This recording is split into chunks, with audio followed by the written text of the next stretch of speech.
Okey doke. It's fine.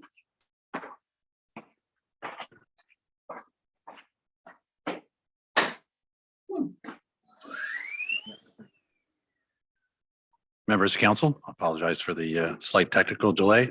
Before I call the meeting to order, I'd like to say that along with millions of people around the world, the town of Aurora mourns the loss of Her Majesty Queen Elizabeth II and extends its deepest condolences to the royal family. As the longest reigning British monarch, Her Majesty devoted almost the entirety of her adult life to serving the Commonwealth and its people. In memory of Her Majesty Queen Elizabeth II, flags at all town of Aurora municipality facilities are flying at half mast. And at this time, we now ask everybody for a moment of silence, please.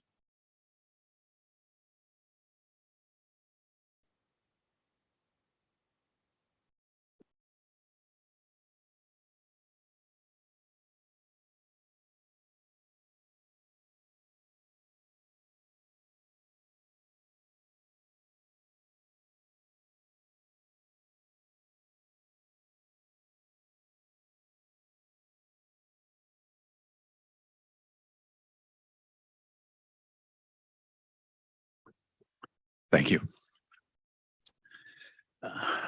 Mr. Clerk, the time is 7:04 on Tuesday, September 13th, 2022. I'd like to call this general meeting to order. The town of Aurora acknowledges that the Anishinaabe lands on which we live and work are the traditional and Treaty 20 territories of the Chippewas of Georgina Island, as well as many other nations whose presence here continues to this day. As the closest First Nation community to Aurora, we recognize the special relationship the Chippewas have had with the lands and waters of this territory.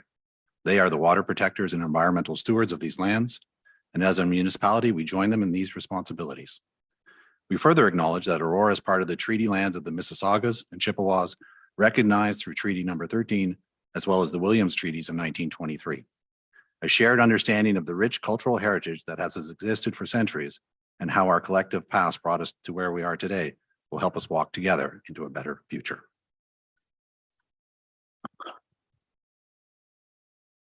We'll now move on to the approval of the agenda. May I have a motion to approve the revised agenda? Councillor Gilliland, Councillor Humphreys. Any questions or comments on the agenda? Seeing none, all those in favor? Approved. Any declarations of pecuniary interest? Seeing none. We'll move on to community presentations. We have one community presentation this evening via Zoom. Is Jacqueline Ben-John, the Executive Director, and Lindsay Carbonaro, a board member for the Women's Support Network of York Region, with us?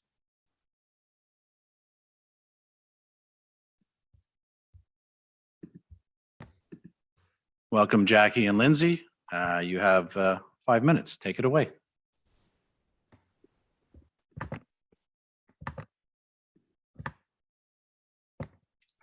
Good evening, Honorable Mayor, Council members, and community members. My name is Jacqueline Ben-John, and I'm the Executive Director at WSN. Hi, good evening. My name is Lindsay Carbonaro, and I sit on the Board of Directors for the WSN. This evening, we will share critical information regarding the issue of sexual violence in our communities.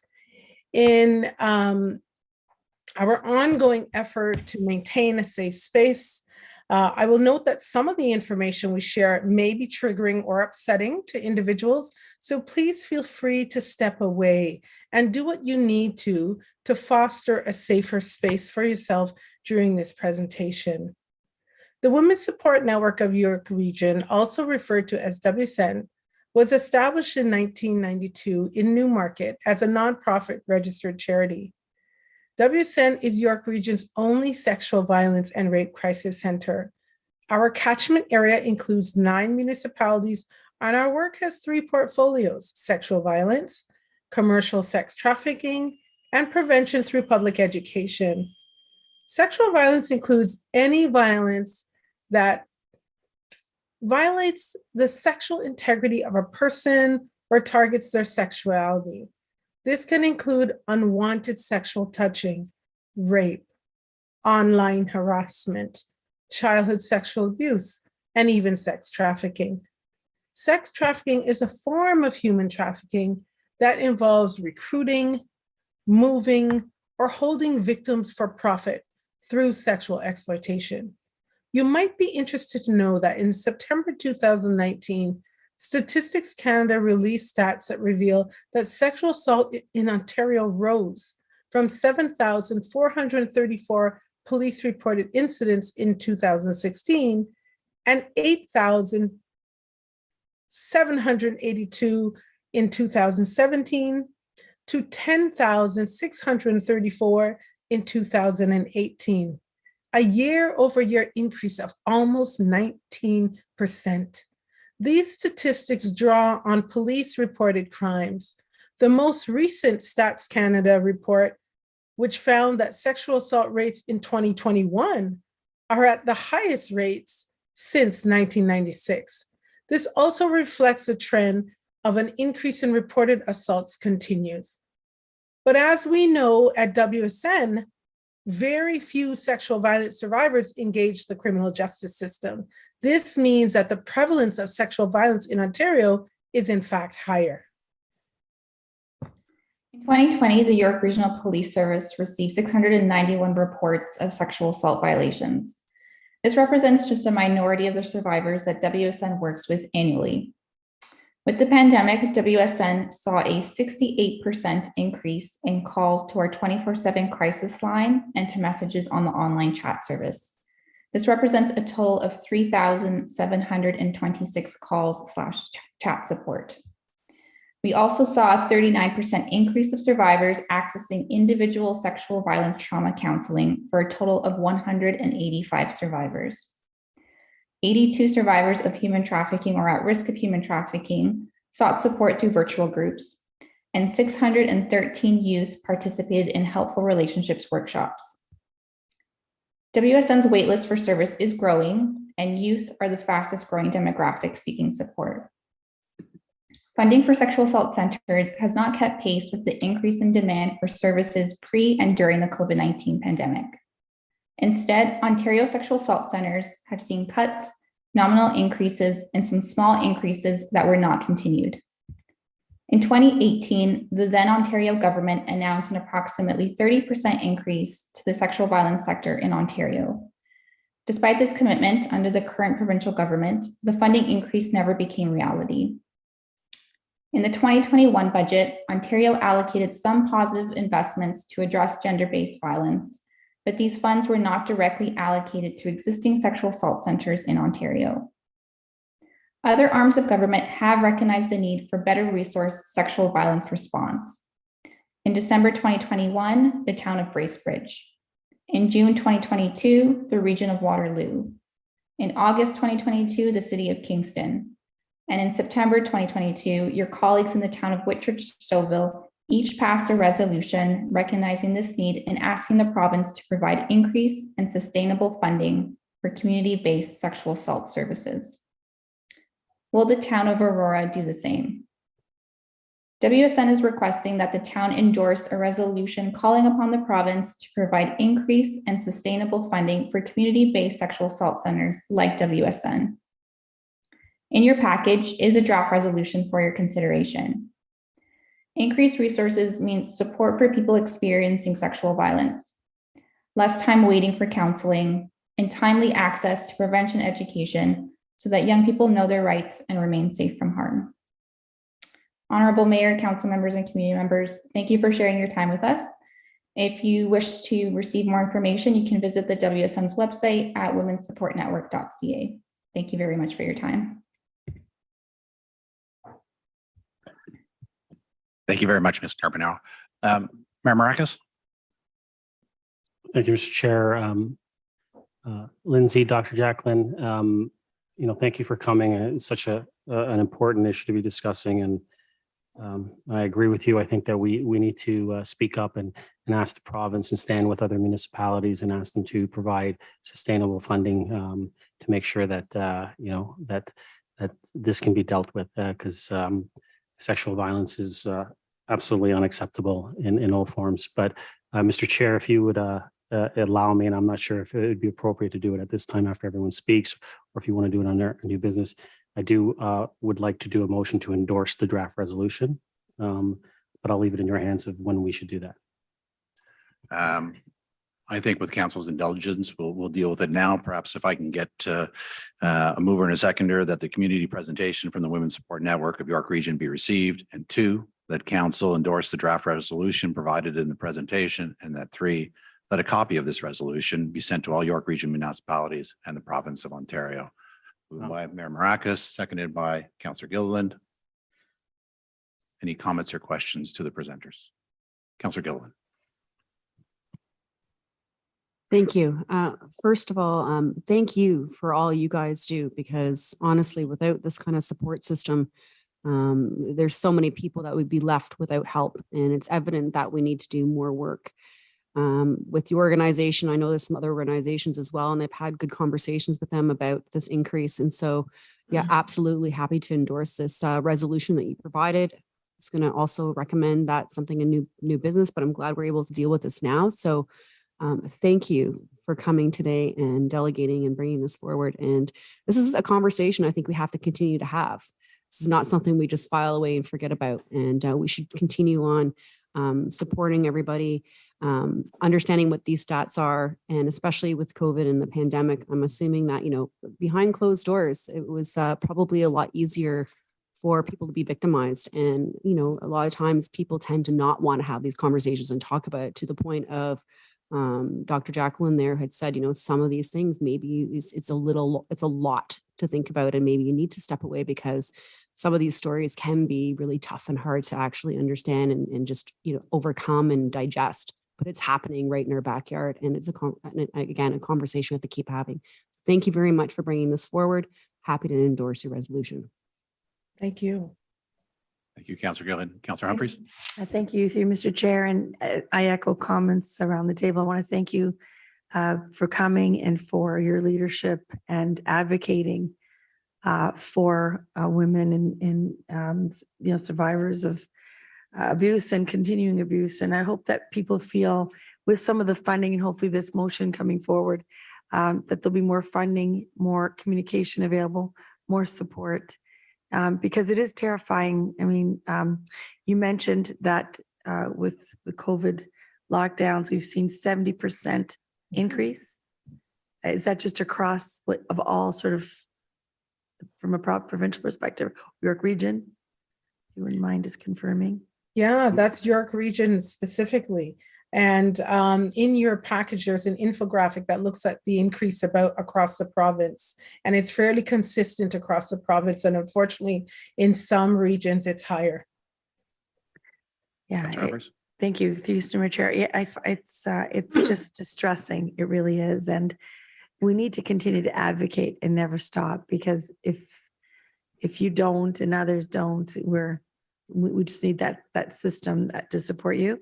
Thank you so much for having the motion drafted for us, so that we can support it right away. And I want to thank Mayor Maracus for addressing it right now, so that we can get to it, especially as it's quite serious. And one of the biggest concerns, and I can't help but think of people who are trapped and they can't afford housing to get away, or where they can go to be safe. And that's a huge issue. I believe people feel trapped, that there's no way out. So I think as you focus and hopefully get more support, that we can have natures of affordable housing to give these individuals, to keep them safe. So thank you very much for advocacy, and very happy again to support everyone. Thank you. Thank you. Thank you. Councillor Gardner. Thank you, Mr. Chair. It's not surprising. We've heard from Yellow Brick House how their clientele has increased tremendously, and but it's still shocking. And be very happy to support this motion. Especially like to thank you, Dr. Benjohn, for your work. It's hard work, I'm sure. I can only imagine. So thank you, and to Ms. Carbonaro for being on the board. This is an important board.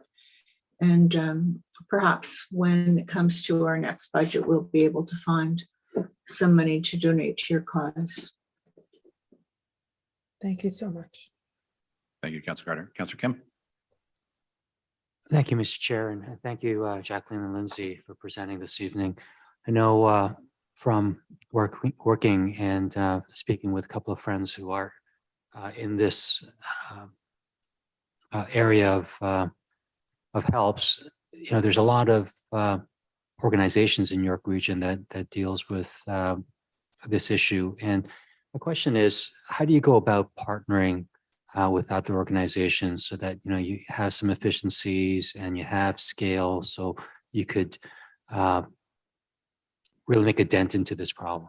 Mhm. Wonderful question, Council Chambers. Thank you. I would start by saying that we cannot provide services in isolation. Oftentimes, the survivors we work with have multiple needs, and WSN can only respond to some. So we do partner closely with other organizations like Sandgate, like York Regional Police, like 360 Kids, like York Region District School Board, and many others. We have a partnership with the Community Legal Clinic where they provide information to our clients virtually, a once-a-month drop-in. So we partner from advocacy and policy work to program planning in the region with other organizations. For example, looking at a crisis house for trafficked women, partnering with other organizations to look at the feasibility of that, to delivering programs like the virtual drop-in where the York Region residents can access free and quick legal support and information through this partnership that we provide. So currently, I am reviewing a grade 7 and 8 curriculum related to sexual exploitation, sexual violence for the York Region District School Board. We also deliver services on site and remotely for any students in need of crisis support or counseling related to sexual violence. So our partnerships are quite broad. We work with Abuse Hurts and others, Defend Dignity to get additional resources to provide the clients we are seeing with added supports should they be moving into their own home and they need bedding, housewares, first and last month's rent, for example. So it is impossible for us to work on our own. And we, our service users, our clients can benefit through these connections we have with other organizations. Thank you. Councillor Kim? Yeah, thank you. And, this issue, flies under the radar. When you're in 905, you don't see these types of activities happening. So it does fly under the radar. So thank you for drawing awareness to this and actioning some positive developments. And, the mayor and I were involved in the Walk for Freedom this Saturday. And so, we hope that organizations like yourself and Walk for Freedom and other organizations will continue to, to make progress in this area. So thank you very much. Thank you. Thank you. Councillor Gilliland? Thank you. I just kind of wanted to add as well that Councillor Gallo does send his regrets that he couldn't be here today. But I know that he's quite aware of your organization and definitely supports everything that you guys are trying to do. Unfortunately, he was a funeral, the death in the family. But I just wanted to pass that along as well. So thank you.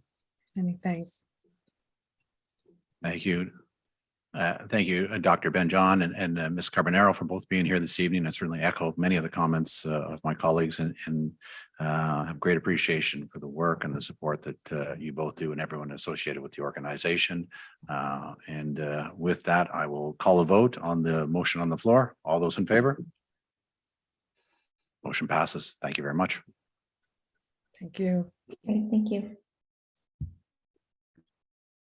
Council will now move on to delegations. We have one delegation tonight, Mr. Abraham Gamus, resident here with regards to concerns to Henderson Avenue, contract costs, property damage in downtown Aurora. And to our great surprise, he has come in person. So thank you very much. It's been a while since we had somebody delegate in person. Good evening, Mayor, Mr. Mayor, Councilman, Councilwomen, and the other people attending this wonderful meeting. As a quick introduction to myself, my background is engineering, business administration, and corporate management. 18 years ago, we moved into this town as we liked what we saw. Nice people, great neighbors, and a restless and thriving community. With time, items arise which cause concern, some of which I wish to address tonight. I also like to thank Wendy Gertner for her good offices in trying to have a subcontractor comply with the requirements to repair what the contractor damaged on our property. Basically, the cables were being laid, damage was made to our lawn, to the sidewalk, and to our driveway, which was pointed out. Haphazard work was done onto our lawn and nothing was done to the sidewalk. I understand now the town is going to be paying to repair the sidewalk. Why should the town take care of somebody else's responsibility? I believe the contract, any contract given to any lease or contract given to someone, they have to comply fully with this requirements. That means also putting the property back into its original condition. On a like note, we notice construction or repairs taking an exceptionally long time. Good example is Young Street at the juncture of the railroad tracks in South Aurora, which took years to complete. Similarly, what's happening on Henderson in the water runoff situation. The contractors go ahead, start construction, and then leave it 4 days or weeks. Equipment sits on the site. Equipment is a cost. Who pays for it? Is it applied to the town, or does the contractor swallow it? We understand contractors or anybody in business would like to get as much business as possible. Sometimes they overextend, overreach, and they're not able to complete all projects. So they hop from one to another, but the equipment still sits on site. And that is a cost. Can the town address that problem? Is it being charged in one way or another to the town? Or is the contractor taking care of those costs? Next item is Henderson. I've been here a couple of times over the past number of years talking about the traffic on Henderson, speeding, noise. Fortunately, I understand a number of other people now recently come forth with the same complaints. Henderson is a 2.2 kilometer straight stretch of a speedway. During the daytime, there's heavy traffic and the road bed is buckling. We could see by the transverse and longitudinal cracks on the road that the road is starting to fall apart. To repave the road is not the answer. The whole bed of the road has to be replaced to take care of the heavy traffic. Regarding noise and speed, not so often during the day, but at night, where there's little traffic. Cars and motorcycles are going by at 80 plus kilometers an hour. Our back is facing Henderson. And Mr. Gamis, you have 1 minute left, please. someone should be looking into the traffic and the speed in the evening. There is the Canadian and provincial acts, traffic acts, have a noise level bylaw of 79 decibels for cars and 86 for motorcycles. It is way past, because the mufflers are not the original mufflers on those cars or motorcycles. And the last item is a request was done by the town for beautifying the downtown core. What has happened? I have been happy to give my response. I'm sure others have, but we haven't heard anything further. Thank you very much. Thank you, Mr. Gamis. I have a motion to receive the delegation. Councillor Humphreys, Councillor Kim, Councillor Gardner, you're up first. Thank you, Mr. Chair. Mr. Gamis, you wrote us all a letter. I think it was pre-COVID. So I'm sorry to know that you're still here having problems, although I did check your the grass strip and it looked like that had been repaired. With respect to the sidewalk, are you saying that that shouldn't be a town responsibility because we didn't do the damage? Yes, the contractor or the subcontractor ran equipment over my property and over the sidewalk and over the driveway, cracking the sidewalk, which was pointed out to yourself, and cracking my driveway, which is also pointed out. I don't believe the town should be responsible for paying for that damage. I understand the sidewalks have now been marked up in front of our house for repair. But why should the town be responsible for that damage? Thank you. Councillor Gardner. Thank you all. When we get to new business, I'll ask staff about that. Am I correct that your grass has been repaired? Mr. Gamus. All that are repaired. Thank you. Councillor Gardner. I'm sorry, I didn't hear the answer. Could you repeat that, Mr. Gamus? Um, Perhaps stand a little closer to the microphone. Oh, okay, thank you. Thank you. Some earth was poured or put on that area and left. Weeds grew, some grass, and it's a horrible sight. I would not call that repair. Okay, Thank you. thank you.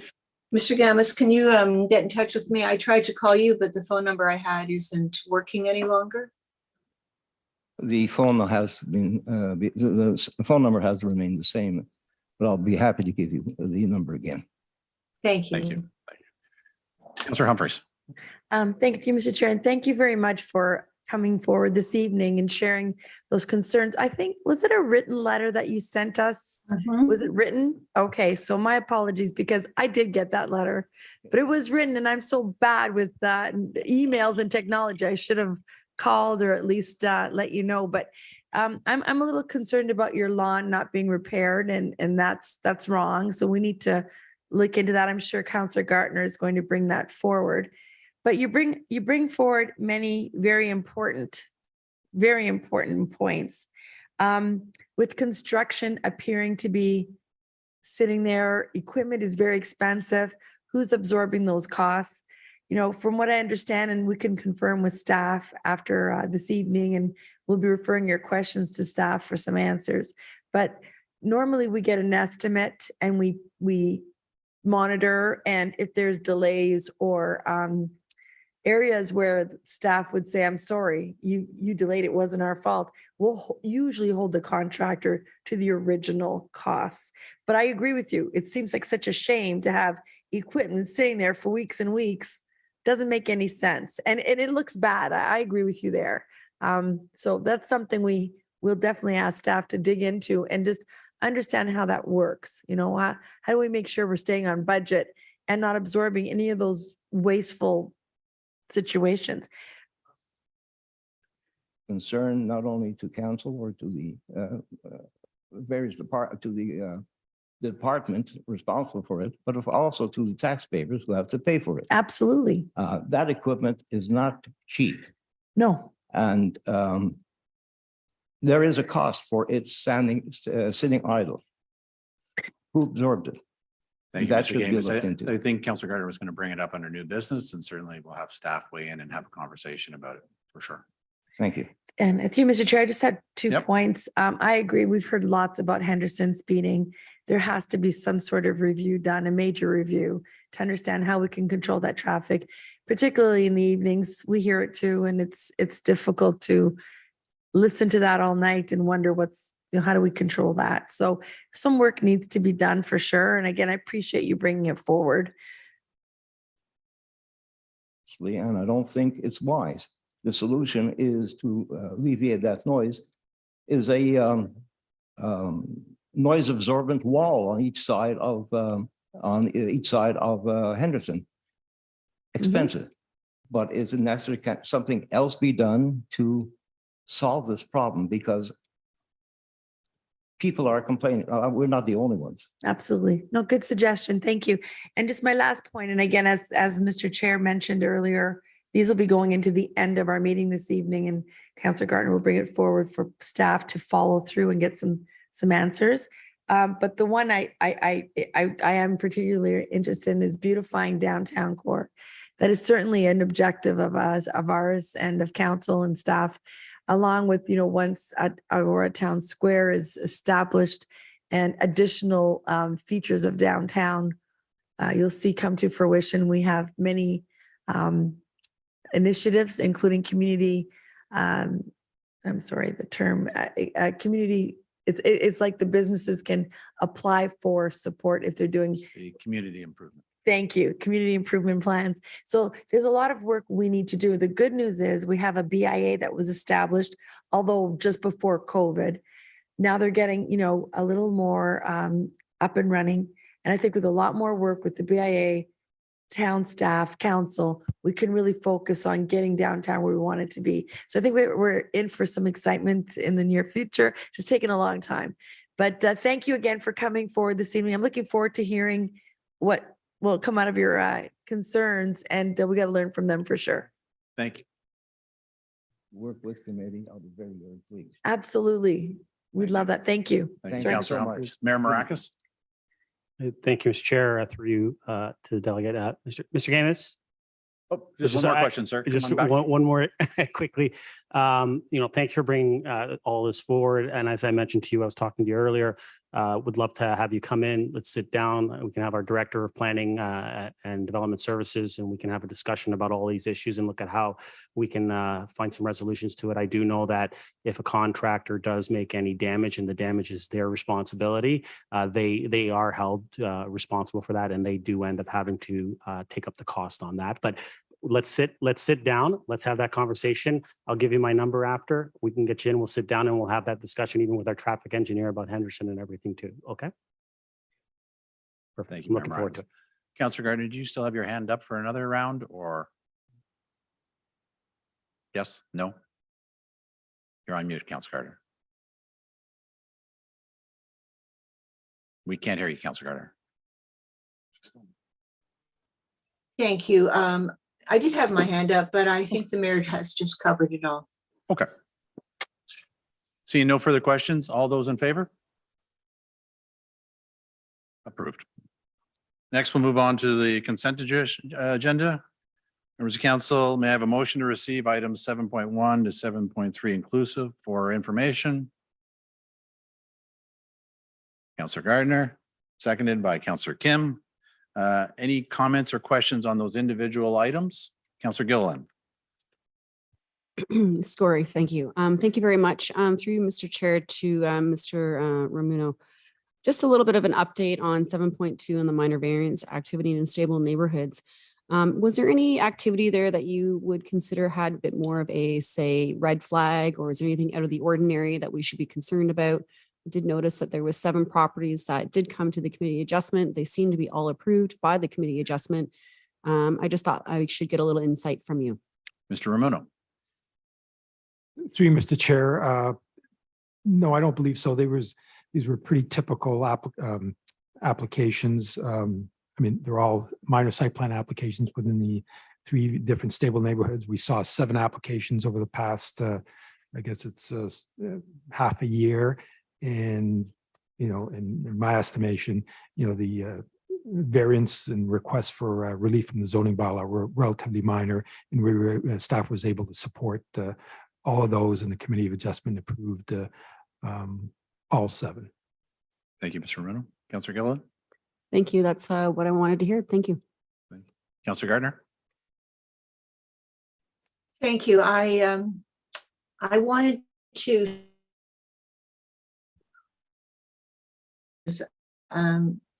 I just realized that I sent an email to somebody who is no longer on staff.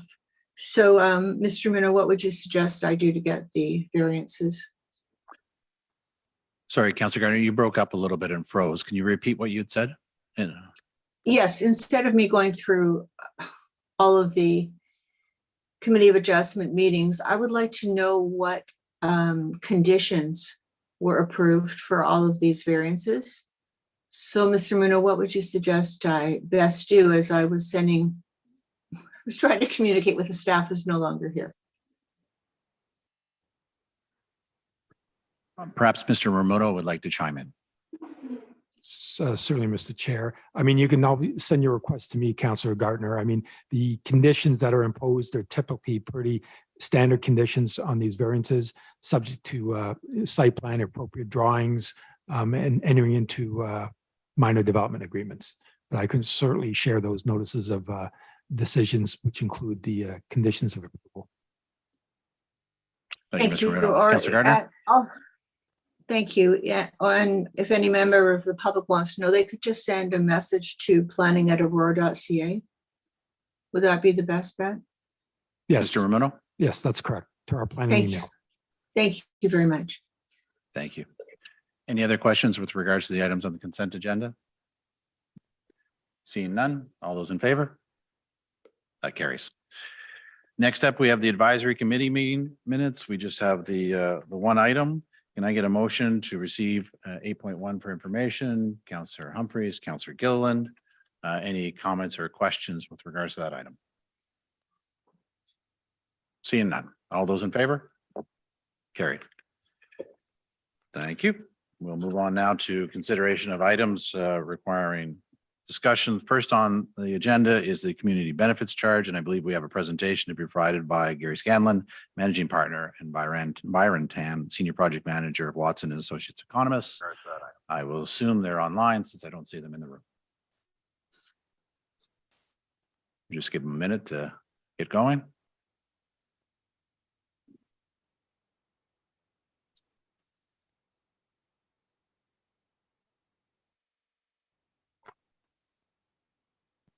Mr. Scanlon, Mr. Tan, Good will evening. you need more than 5 minutes for your presentation? I think we can move through in about that time period.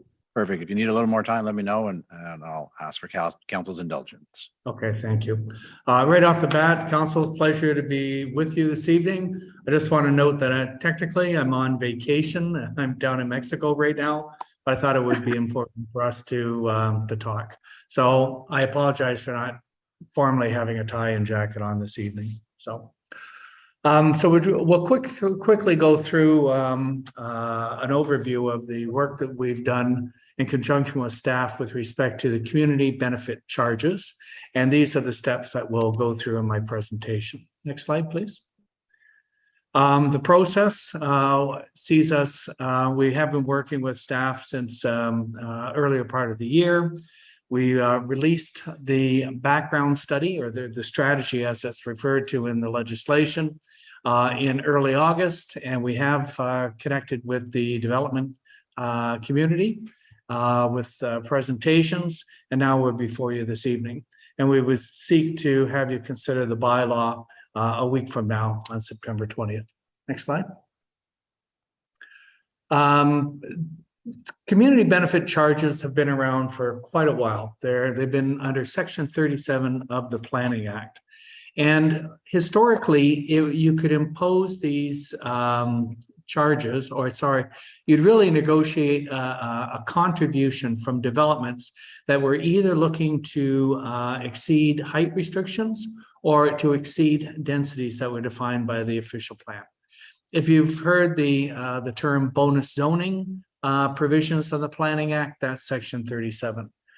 Recently, or over the last couple of years, you'll recall we had Bill 108 through that the province was looking to modify 16 pieces of legislation.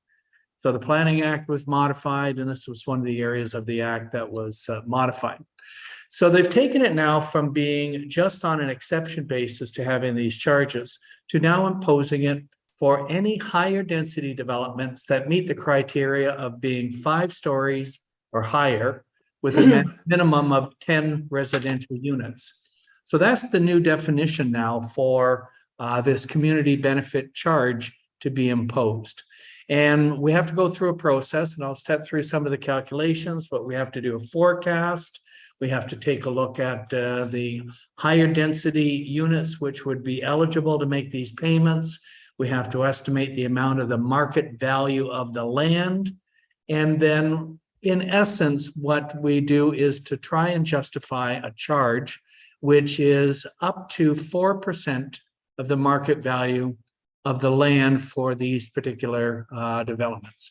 So if I was coming forward and I've got an acre of land and I'm going to build 60 units and a minimum 5 stories on that acre, then the municipality can charge me 4% of my land value. And so if my land value is $2 million, 4% would give you $80,000 in revenue to be applied against certain types of projects. Next slide. The growth forecast has been updated, so we're looking out over 10 years. You can see that the total residential units are about 4,700 units. Of that, about 1,158 are apartments, but you can see not all of the apartments would be eligible to pay this charge.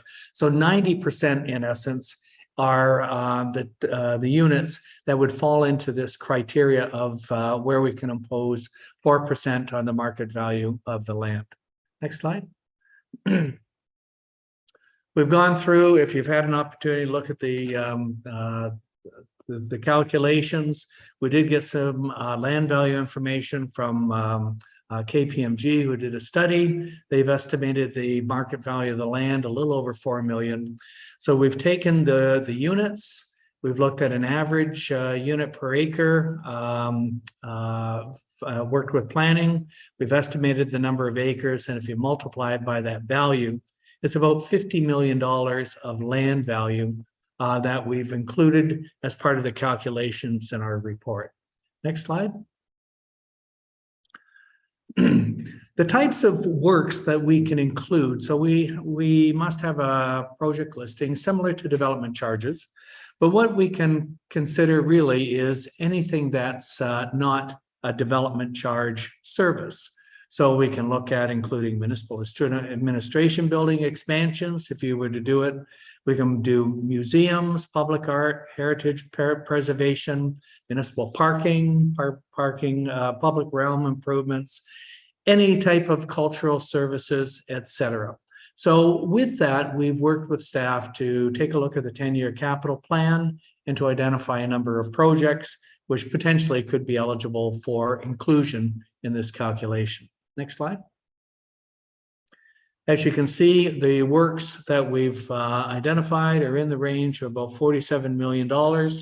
We are compelled to do a number of deductions, and at the end of the day, it brings us down to a net cost of about, the projects are about $4.4 million. So after all of these deductions, we would look to recover over the next 10 years, $4.4 million from this CVC. And if we take that number and divide it by the land value, we've justified, we could, in theory, have a charge of 8.8% of the land value, but the Act will not allow us to exceed 4%. So we would then seek to, with your indulgence, to pass a bylaw which would impose 4% of the market value of the land, and that revenue would be used to contribute towards townwide, different types of projects townwide, and there's a number of cultural services that have been included. This is listed, if you have a moment to take a look at Chapter 4 of our report, we've listed the various projects. Next slide. There are mandatory exemptions, so they're more than what's in the development charge, but basically long-term care homes, retirement homes, university colleges, Indigenous institutes, Royal Canadian Legion buildings, nonprofit, not-for-profit housing, and hospices. And obviously any commercial, industrial, or any low to medium density units wouldn't be imposed to this charge. Next slide. So this concludes my presentation, Mr. Mayor. At the end of our next step is to come back in a week and for you to consider the bylaw for passage. So that completes my presentation. I'm happy to take any questions. Thank you very much, Mr. Scanlon. Before we take any questions, if I could have somebody put the report on the floor as well. Would somebody care to move the staff recommendation? Councillor Gilliland, Councillor Humphreys, Councillor Gilliland, first question. Thank you, through Mr. Chair to Mr. Scanlon. Thank you very much for taking time out of your vacation to do the presentation. That shows dedication. So thank you very much. A couple questions. I did notice that, obviously we can't take advantage of that 8.8% that you had talked about. So, it is kind of disappointing in a sense. I wonder how much cash we are leaving on the floor. But I guess with that question, when we're talking about property values and we're making, and the numbers that we're being presented today, is that based on today's market rates, or do you look at a projection? Could market rates be influenced by this new bylaw? There's just so many variables. And I just wondered if there's any kind of formula that was considered just based on how markets ebb and flow. Mr. Scanlon. Very good question. So through the chair, the rates that we had are current property values. Over time, as the property values ebb and tide, we would expect that historically we've seen them continue to go up, but there may be a slight retrenching, but it is whatever the market value of the property is. So from an appraisal perspective, the vacant land would be looked at, and the 4% would be charged. Now, I would note that if the value of the land will vary, if it's only 5 stories, maybe there's a value of $3 or $4 million. If you're going to have 20 stories, that same acre of land may go up by another $2 million, let's say. So it is a function of density and location and the point in time. Thank you. Councillor Gilliland. Thank you. That does add some clarity. So it does lend itself to opportunity where it would make sense. I was quite impressed that there is a lot of opportunity in our downtown promenade core. So it really shows that, we do have value for investment there. So I'm really glad to see those numbers. Thanks. Thank you. Councillor Kim. Thank you, Mr. Chair. Thank you, Mr. Scanlon, for presenting. And so Ford government, the PC government is, they've been clear that they're trending towards intensification, and the CBC bylaw that they're asking municipalities to enact is consistent in that trend. With regards to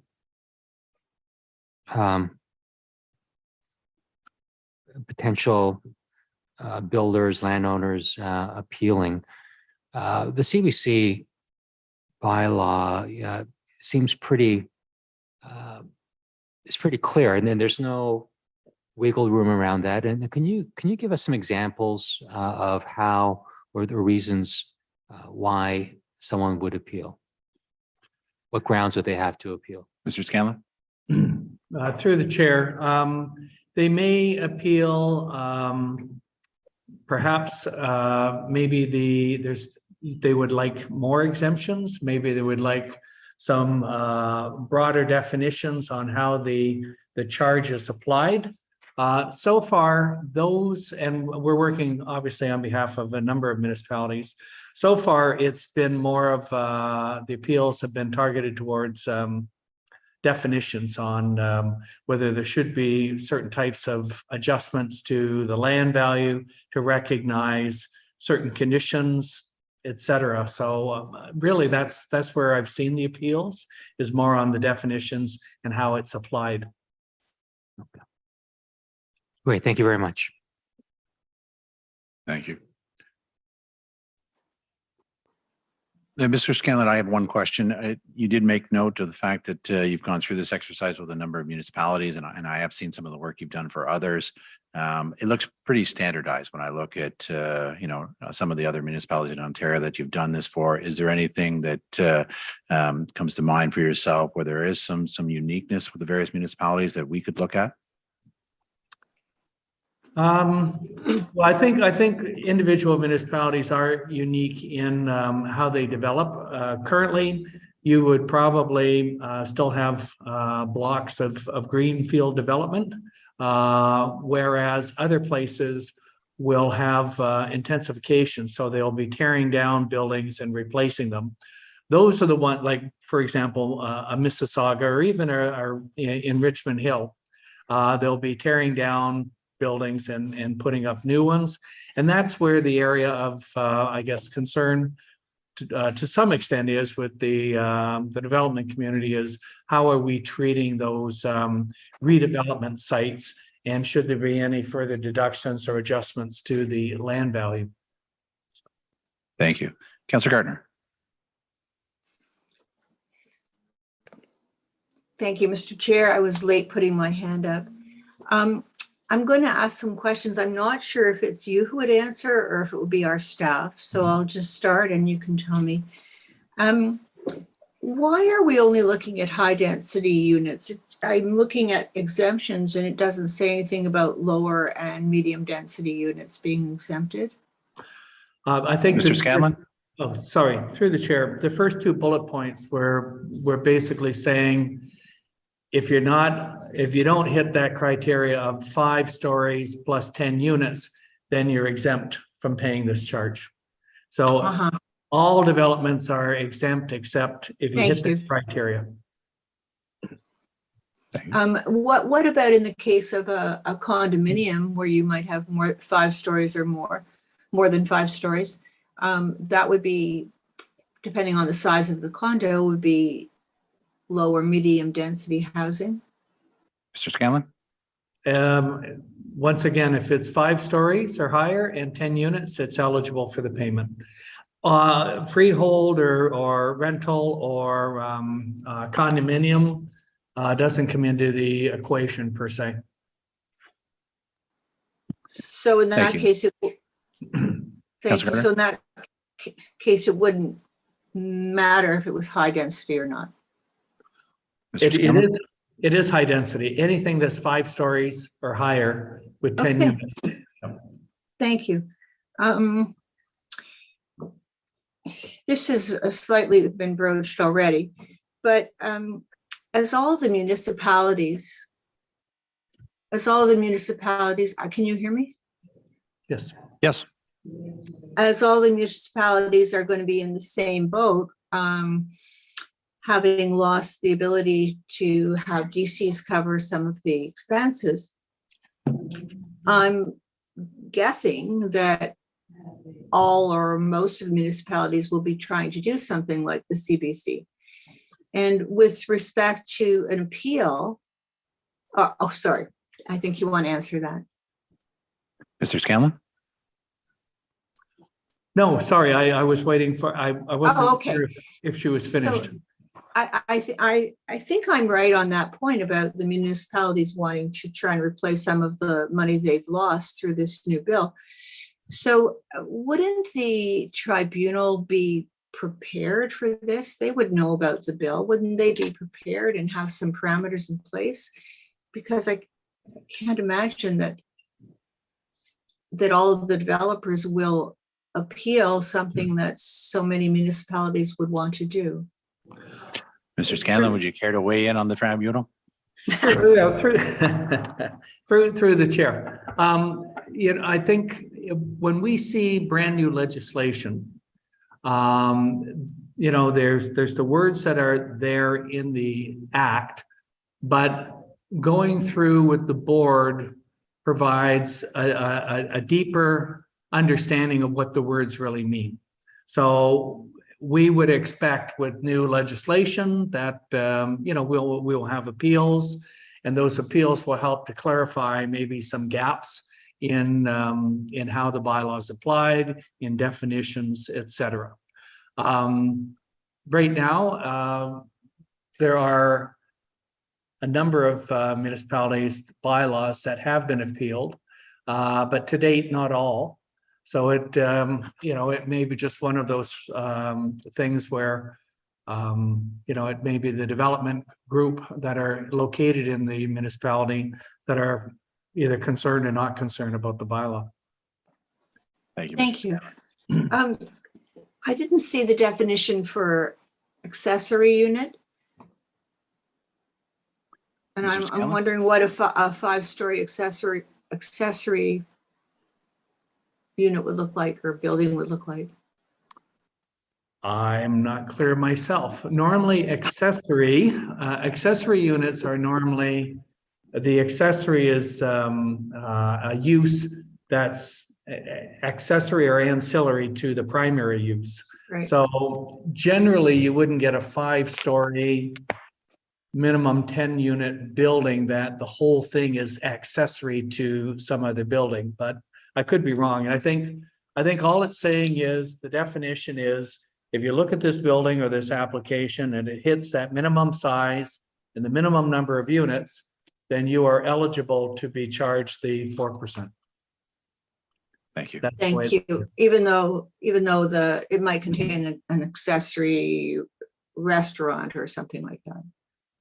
correct. Thank you.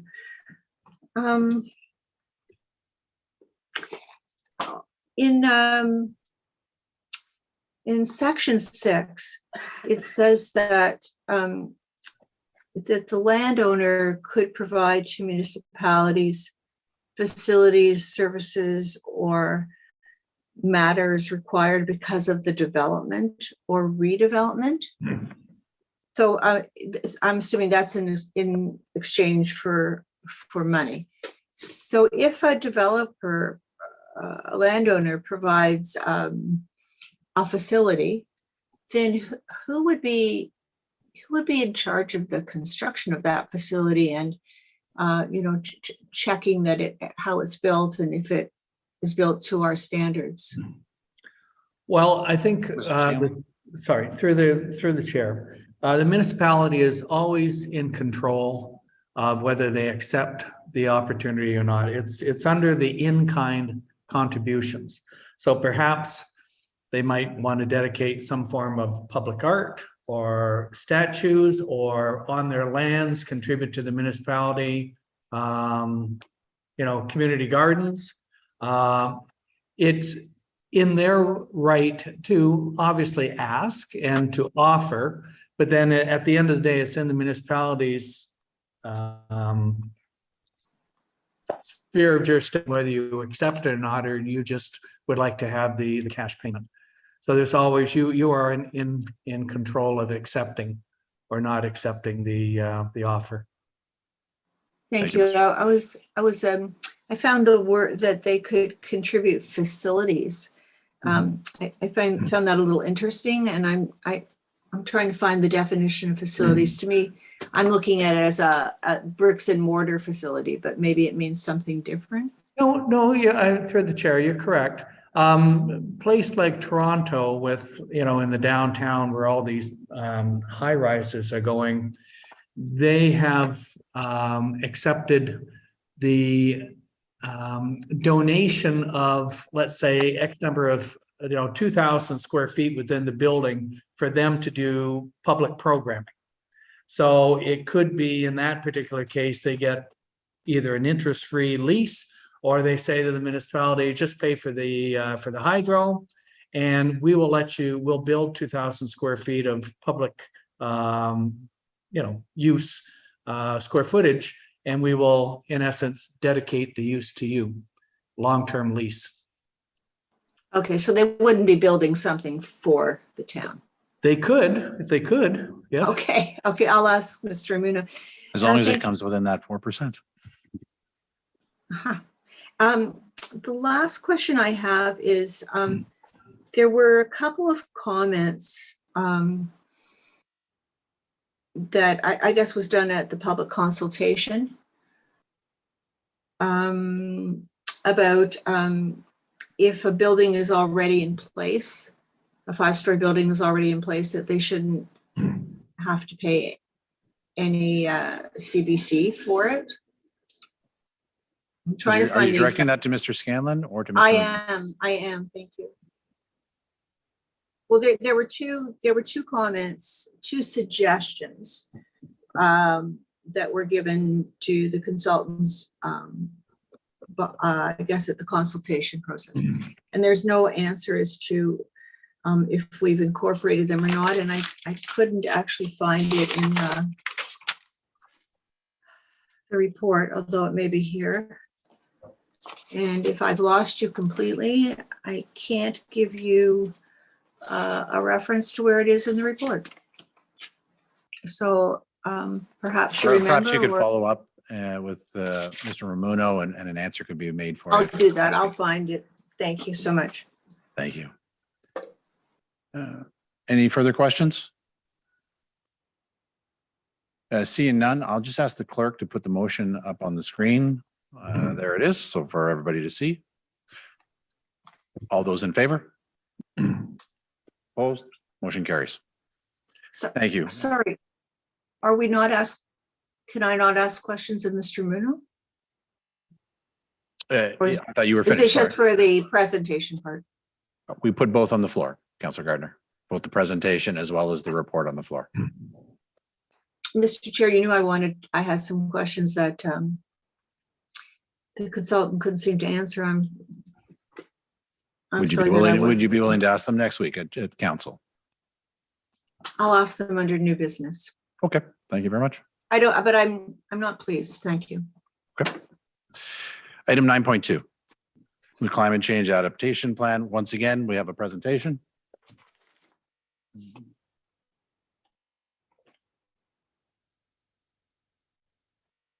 Would Hannah Lapp and Jay Maloney be online?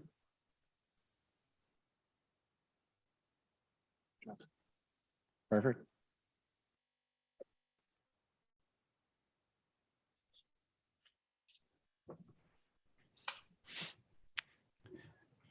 Hello, everyone. I missed the introduction there, so No problem. apologies with that, but I'll assume I am good to move forward with my presentation. Yes, please. Great. So my name is Jay Maloney. I'm a climate risk and resilience analyst with WSP. I'm joined by my colleague Hannah Lapp this evening, who will be assisting with the question period. And we're here today supporting to present in support of Council's endorsement of the Town of Aurora's climate action or climate adaptation plan, which I am just pulling up the presentation for now. Sorry,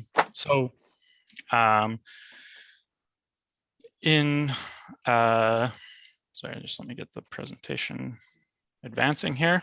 What I will do this evening is provide a brief overview of the project context, as well as some context around climate change in Aurora before moving into a brief discussion of our risk assessment process and the top risks and recommendations that have come out of this risk assessment and are to be included in the adaptation plan.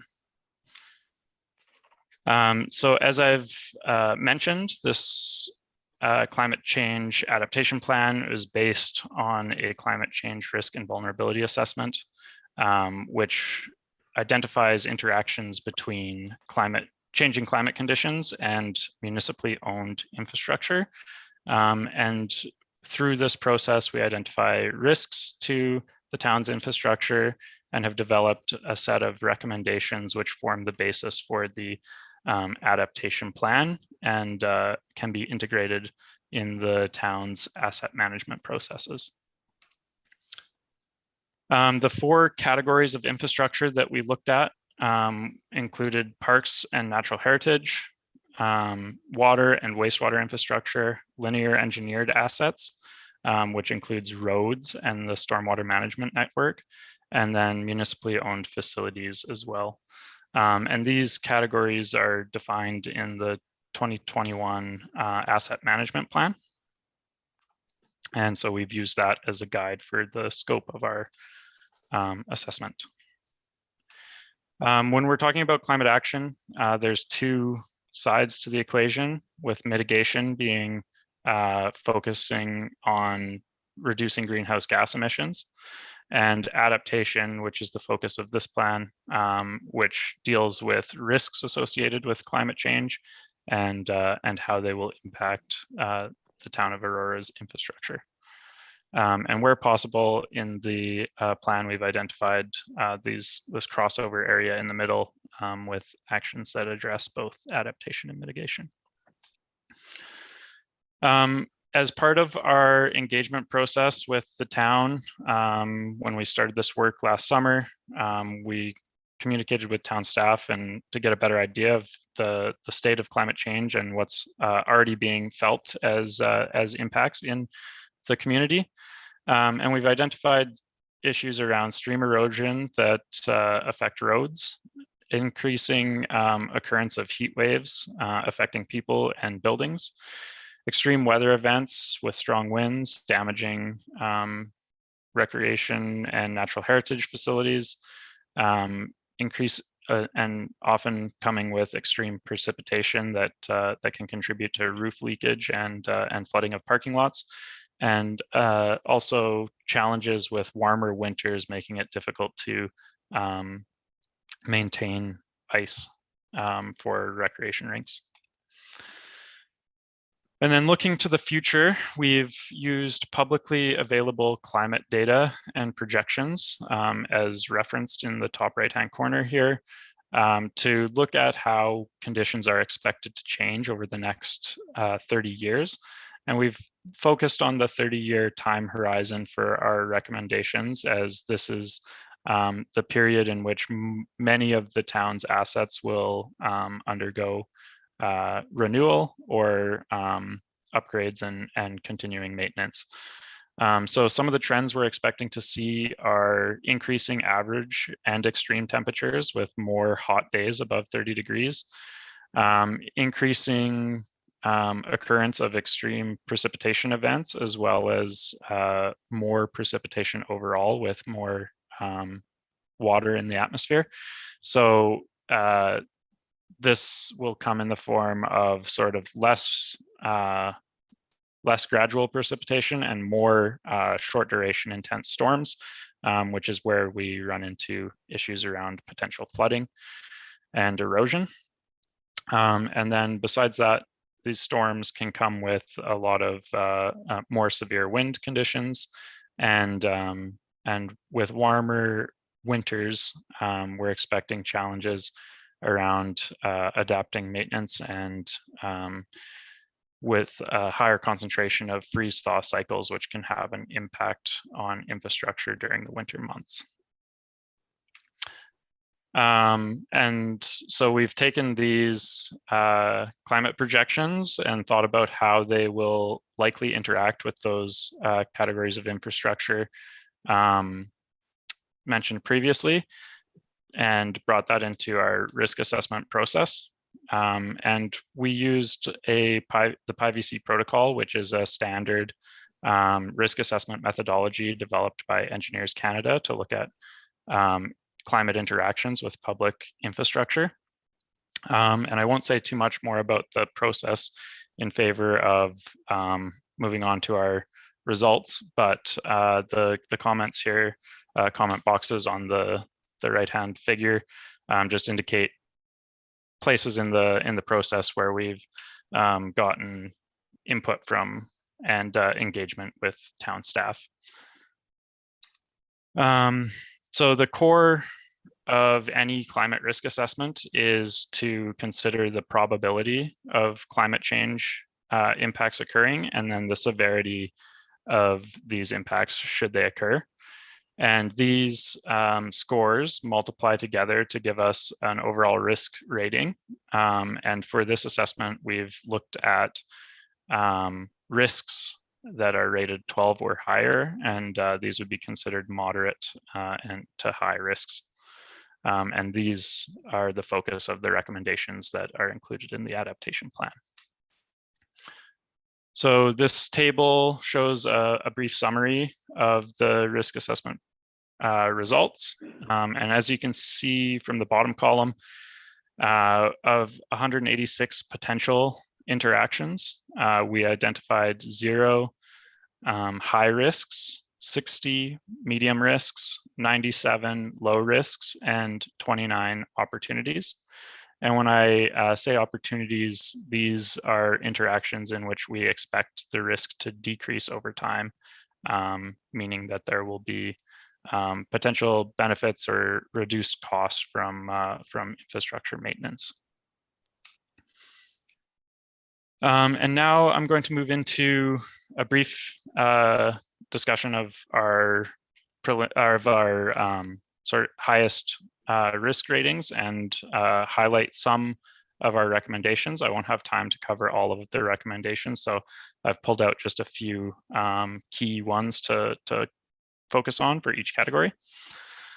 Starting off with the parks and natural heritage category, we've identified that both playing fields and park and natural heritage areas in general are vulnerable to extreme weather events, extreme precipitation, as well as sort of more drought and heat wave conditions, which can damage landscaping and make facilities require more maintenance and provide a lower quality of service. And then also with changing winter conditions, there's potential for a reduced season for outdoor ice rinks.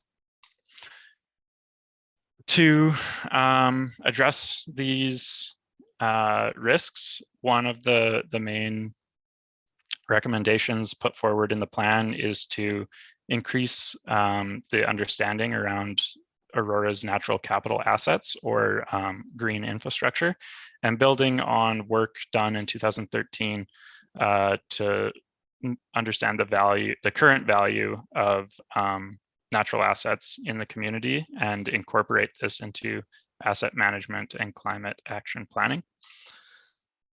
Over the long term, our recommendations focus more on increasing the resilience of park and natural heritage assets through improving operations and maintenance procedures and investigating opportunities for things like improved irrigation systems that make better use of water, water storage, and that sort of thing, as well as looking towards low maintenance landscaping that's tolerant to the future changes with extreme weather and heat that we're expecting to see. Moving on to the linear assets, our highest risks came out around extreme precipitation and flooding of roadways and potentially having sections of the stormwater management network overwhelmed by those short duration intense rainfalls. And to manage these risks in the short term, we are putting forward recommendations to better understand and address the vulnerability of assets identified in the Tannery Creek flood study, which can be prioritized for actions to build resilience to flooding and extreme precipitation. And then over the long term, looking at those ongoing operations and maintenance and sort of protection intervention type actions to reduce risks around erosion at stream sides and other key points in the stormwater management network. For our water infrastructure, the highest risks again came out for the sewer network, which is potentially vulnerable to extreme precipitation events with water infiltrating into sections of the sewer system and potentially contributing to capacity issues and sewer backups, as well as possible issues around some of the water infrastructure distribution network, same kind of idea, increasing to focus on the resilience of water and wastewater infrastructure there. So over the short term, the action we've highlighted here is more so around emergency response planning, because the sewer and water networks are sort of extensive underground networks, they can be difficult to, take immediate action to change like things around their capacity and protect them from how they interact with climate events. But some of the risks can be managed through emergency response planning in order to ensure there's kind of action plans in place to keep drinking water and sewer systems operating in the event of an emergency. Over the long term,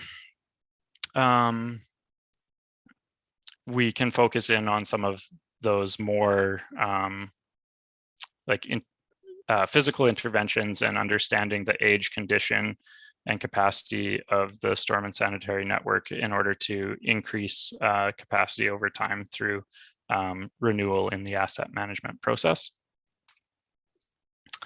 And finally, onto the facilities category, where we've got our highest risks surrounding heat waves or extreme heat, which can potentially overwhelm the cooling capacity of municipal buildings, leading to uncomfortable indoor temperatures and limiting the ability to use these buildings as cooling centers in the event of heat waves. So we've identified short-term actions to monitor and better understand the cooling capacity of key municipal buildings that might be used as community heat shelters, and prioritizing them for upgrades in the for their mechanical air conditioning and ventilation systems. And also ensuring that these facilities have access to adequate backup power to maintain operations in the case of an emergency or power outage, that they can still be providing those sort of critical community services as needed.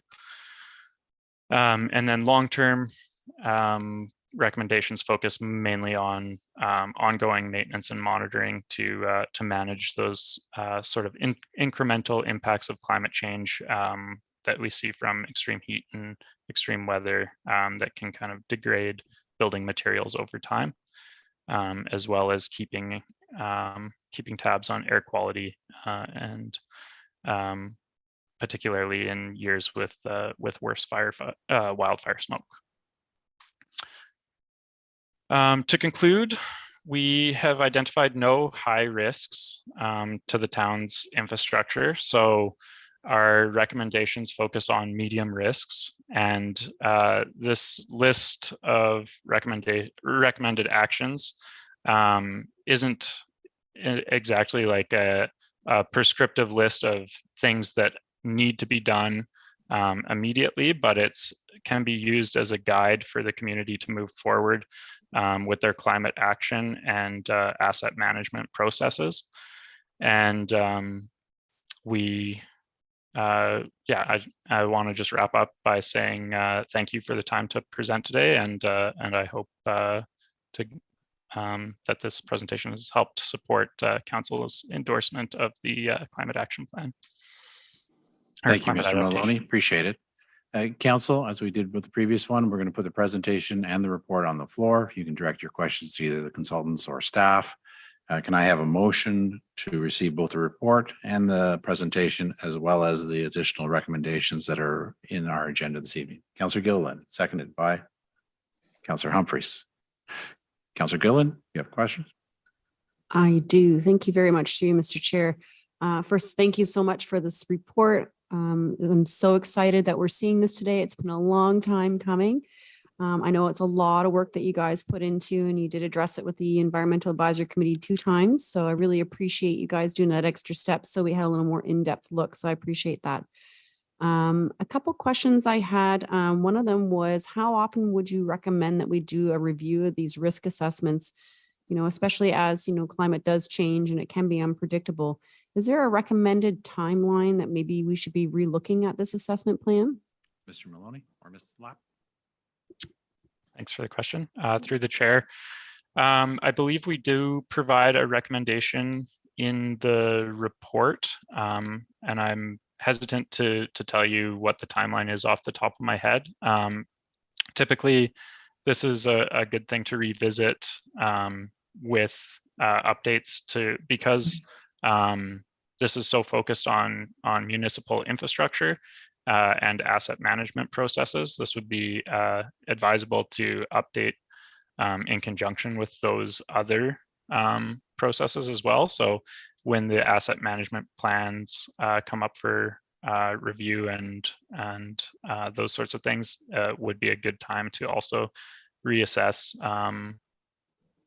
changes in infrastructure resilience and as well as climate projections, which, as you mentioned, are constantly evolving. But I can check the recommendation in the report and circle back to you with that if that would work. Councillor Gillen. Thank you. Yeah, I'll give you a few moments to get to that, or even at council when we have this discussion again. If I can get that information, that would be great. And I did touch on that because I know that somewhere in the report did touch on that was assessed based on the current assessment of our infrastructure now and, how we review our budget. And obviously, this resolution is asking us to have considerations with our budget moving forward, but those priorities could change and could shift into a high risk, even though we're sitting at a medium risk. So it was more or less understanding what those recommendations were. So whenever you have a moment, that would be great.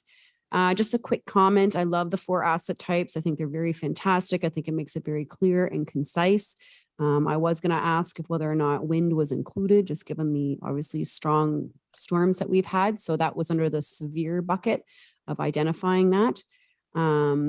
So I guess be through you, Mr. Chair, to maybe staff then, would this 4 asset types be something that we could apply to a climate lens approach in our reports? Is that some sort of a model that would make it kind of clear? And then that way we can identify maybe some growing trends and areas of those buckets where we need to spend more attention on.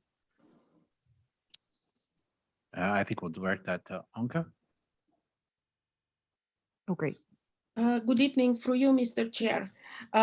Yes, we can look into looking at the climate lens and work with a climate lens and having these 4 big asset categories going forward, having this part of our climate lens and how we look at climate change with respect to infrastructure resilience. We can look into that and have this done in the future. Councillor Gillen. Thank you. No, I think it's a great idea. I think it'll really help us identify when we start seeing a growing trend in one of those 4 buckets to know and kind of pattern and keep that data, because data is what we're looking for to kind of accumulate over time to kind of recognize that. Thank you. Another question I had through you, Mr. Chair, to staff about the winds and the strong winds and such, and with this assessment that we put this bucket in respect to the trees, are we on a proactive approach right now identifying trees that might be in risk of breakage, and especially as we're moving toward a more severe weather event?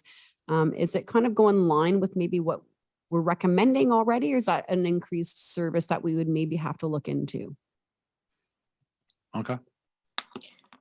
Through you, Mr. Chair, I know part of this climate change adaptation plan, our consultants recommended that periodically after each big storm, wind storm, the tree canopy is being assessed and is being maintained and any issues addressed. If this will represent an increase in the operating expense, that I'm not able to say, but I know it was done in the past because with the recent windstorms that we have, that operations took care and addressed the issues, but most likely it will mean an increase in the operating cost. We don't know when this will happen. We know that will be an increase in the frequency of these events, given the fact that climate change it's happening, and we will have to look into addressing these issues and prioritizing at the budget level if possible. Councillor Gillen. Thank you. I appreciate that. And just some other comments, when it comes time to budget maybe it is useful to have, a section there that is conducive to a climate section, since this is something we're trying to introduce moving forward as it ebbs and flows, and just kind of separate it and understanding what those risks are. That's just a comment. I also just want to comment on the natural parks and heritage systems. I love that we're focusing on that. Again, I always like to point out Dr. Blair Feltmate, who is well renowned and known for the best mitigation type for adaptation and climate mitigation, or climate adaptation mitigation, that we need to protect our wetlands and natural key areas. And so I'm really happy to see that's part of that recommendation.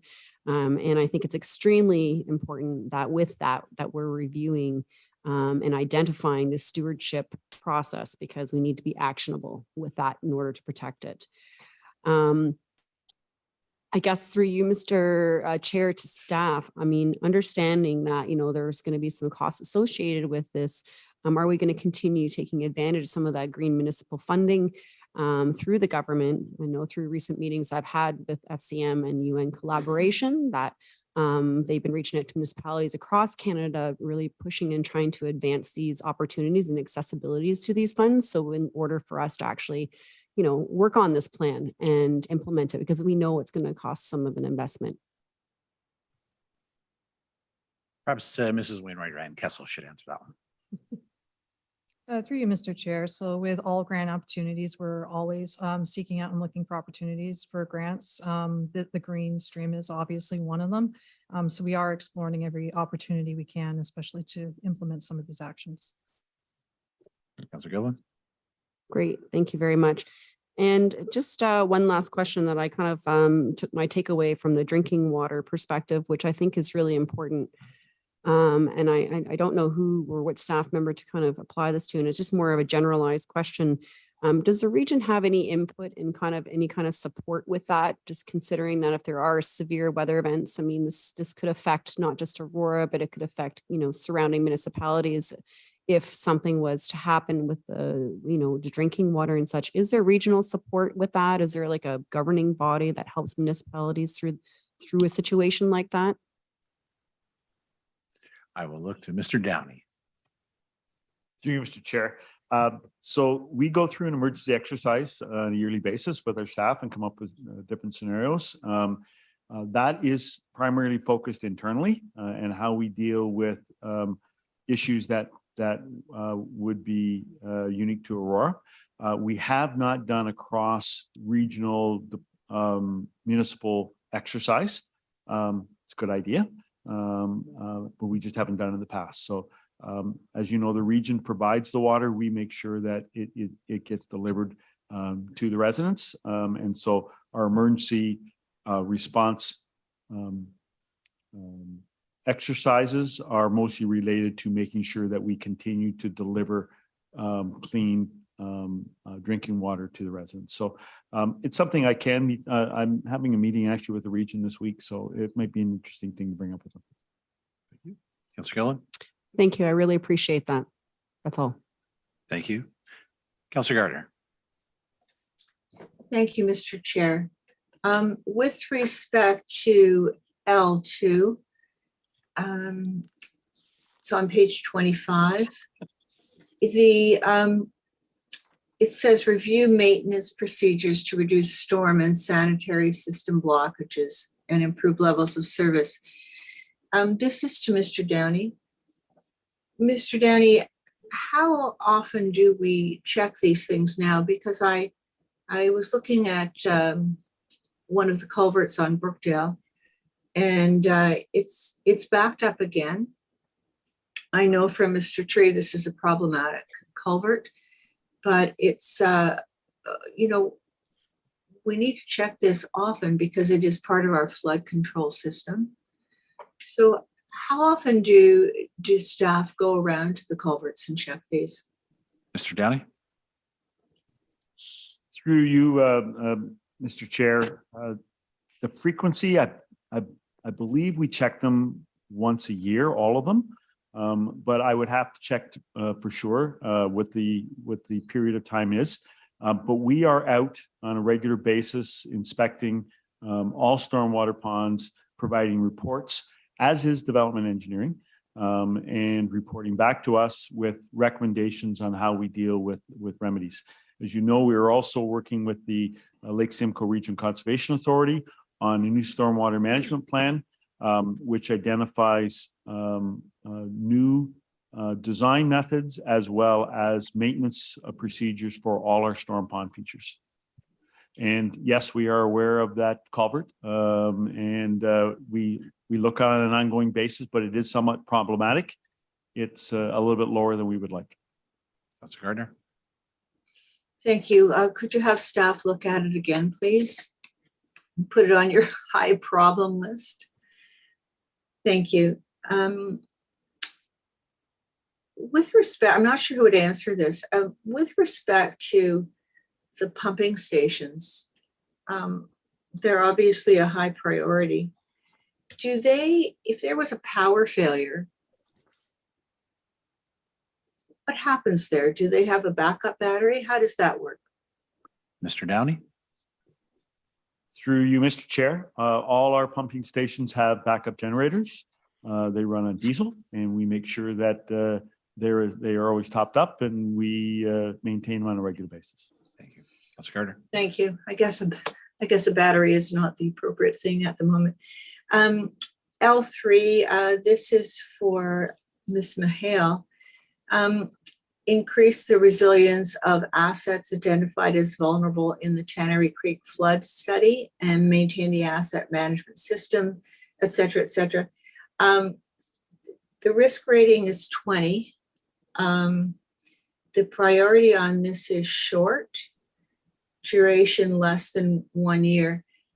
Am I right in thinking that we have a plan that takes about 20 to 25 years covering this, the Tannery Creek flood area? Ms. McHale.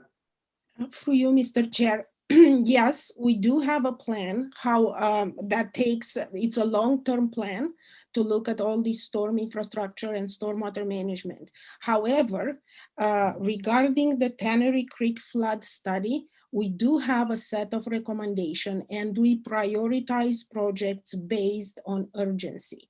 So we are already implementing for some years now, the recommendations from the flood, from Tannery Creek flood study. We are upgrading culverts, and we are together with remediation of creek remediation, part of the recommendation of the stream management plan. So we do address any creek erosion and culvert replacement. We already upgraded a few culverts, and any road reconstruction that has a culvert that needs to be upgraded will be done. And if the road is still in good condition, we prioritize the culvert replacement if needs to be prioritized. So we have all these recommendations have been prioritized to address the issues and regarding the culvert upgrades and upsize.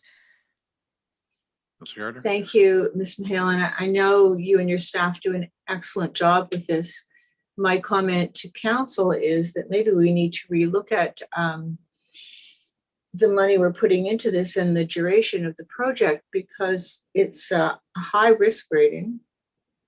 And it says it's a short-term, less than a year project. So maybe, I know it was spaced out over those 20, 25 years. I think that was based on the amount of money that we were able to put into it. But maybe it's something we need to relook at, because it is, as I said, a high risk rating. Thank you, Ms. Mihail. With respect to number, I guess it's the last one I have is L8. To Mr. Downey. Mr. Downey, if these freeze thaw cycles for the roads are going to be more frequent, how do you see this affecting our roads? Are they going to are we going to have to replace them more frequently? Are they going to need extra work to maintain? From what I understand, the road actually gets raised, and then maybe you can explain it to me, Mr. Downey. Mr. Downey? Through you, Mr. Chair. So freeze-thaw cycle is probably one of the hardest things on a road. And yes, they do expand and contract depending on the season. With regards to the safety of them, council authorized us to move forward with a brine system. So we will be implementing that this year. We have the vehicle, we have the tanks, and so that will help with the freeze cycle with regards to safety. With regards to road maintenance, we are finding that we are spending more money on road maintenance, and that in discussions with development engineering, they're looking at trying to extend the life of a road as long as possible. So there will be additional operating costs in order to allow that extension. Councillor Humphreys? Thank Councillor you. Gardner? And do you think we'll have to be replacing these roads more frequently? Mr. Downey? Through you, Mr. Chair, we're going to do our best to try to keep the roads in as good a shape as possible. It's going to cost more money and we're going to have to do more work.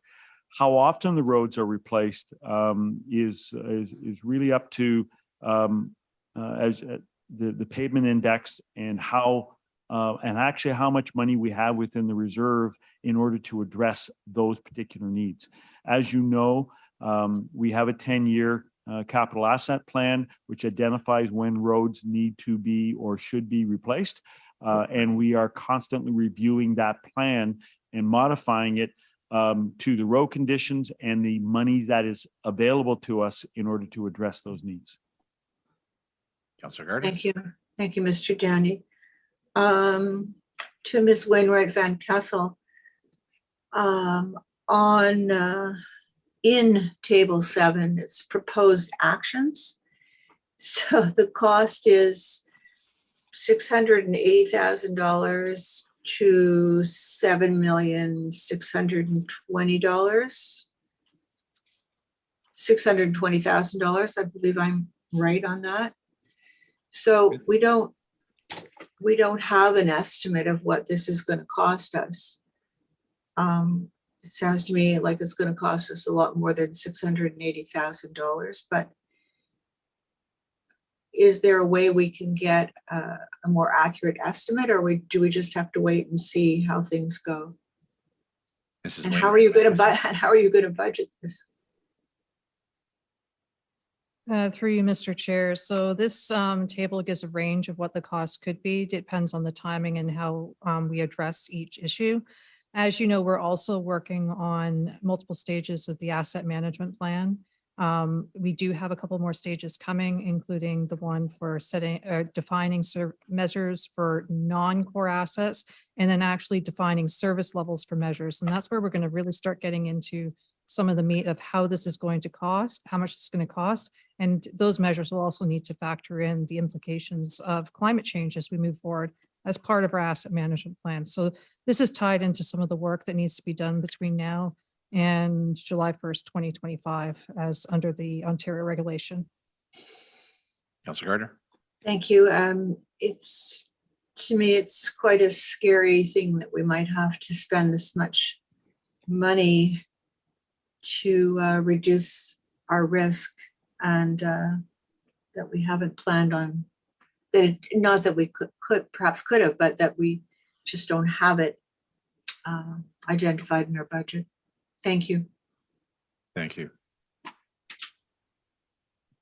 Any further questions to either the presentation or to the report? Seeing none. All those in favor? Motion carries. Next up, we have 9.3, Black History Month. Can I get a motion to receive the report and that a one-time funding request of up to $10,000 be administered by staff?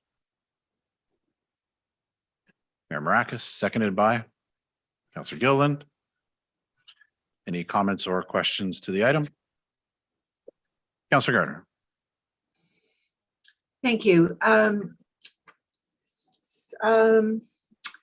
Well, my comments are probably predictable. Why are we just doing this for a one time? Through you, Mr. Chair, to suppose Ms. McDougall? Ms. McDougall. Yes, thanks. Thank you through to Mr. Chair.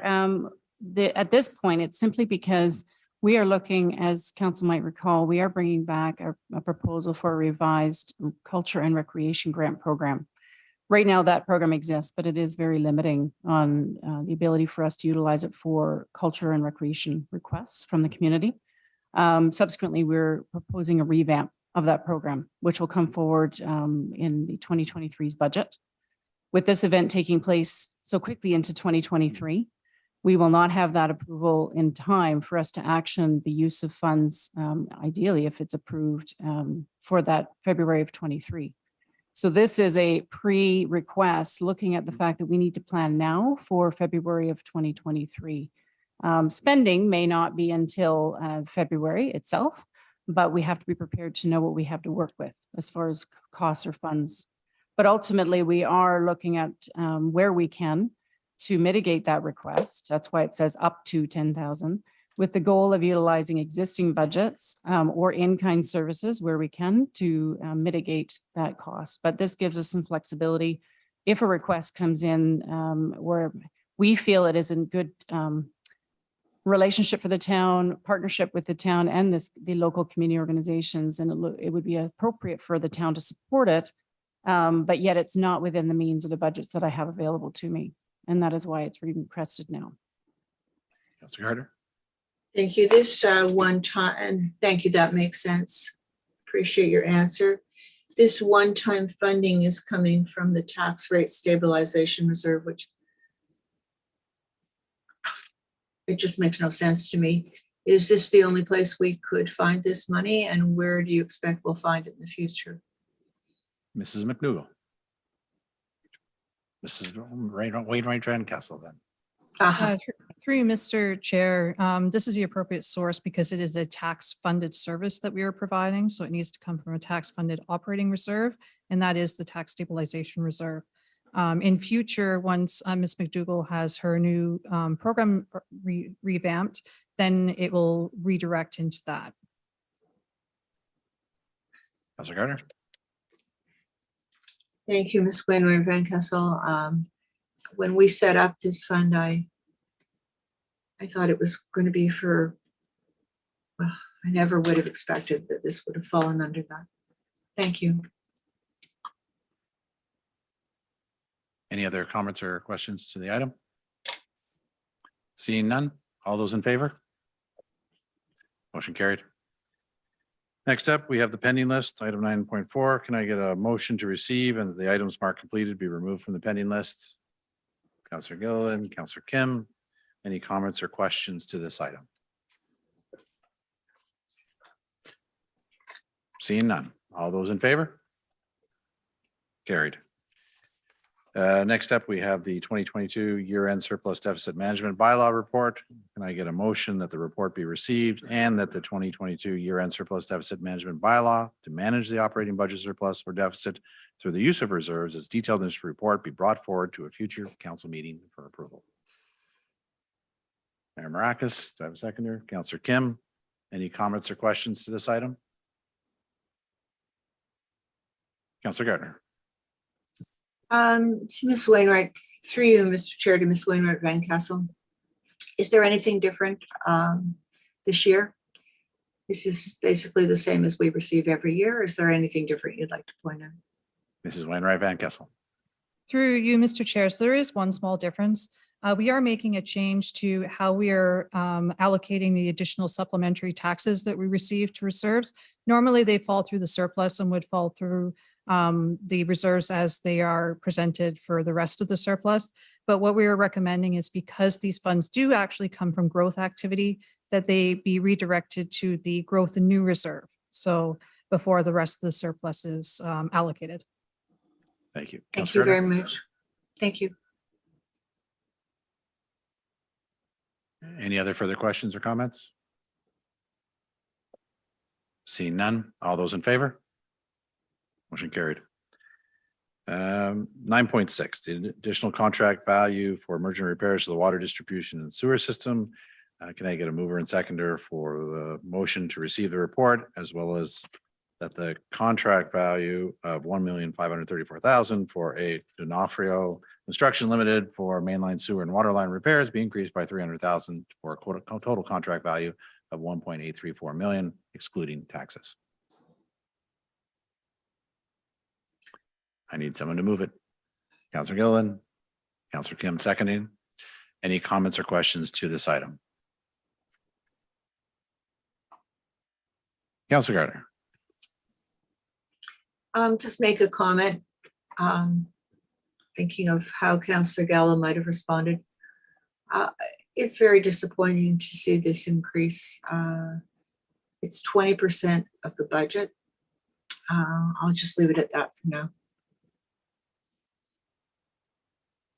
Any comments or questions?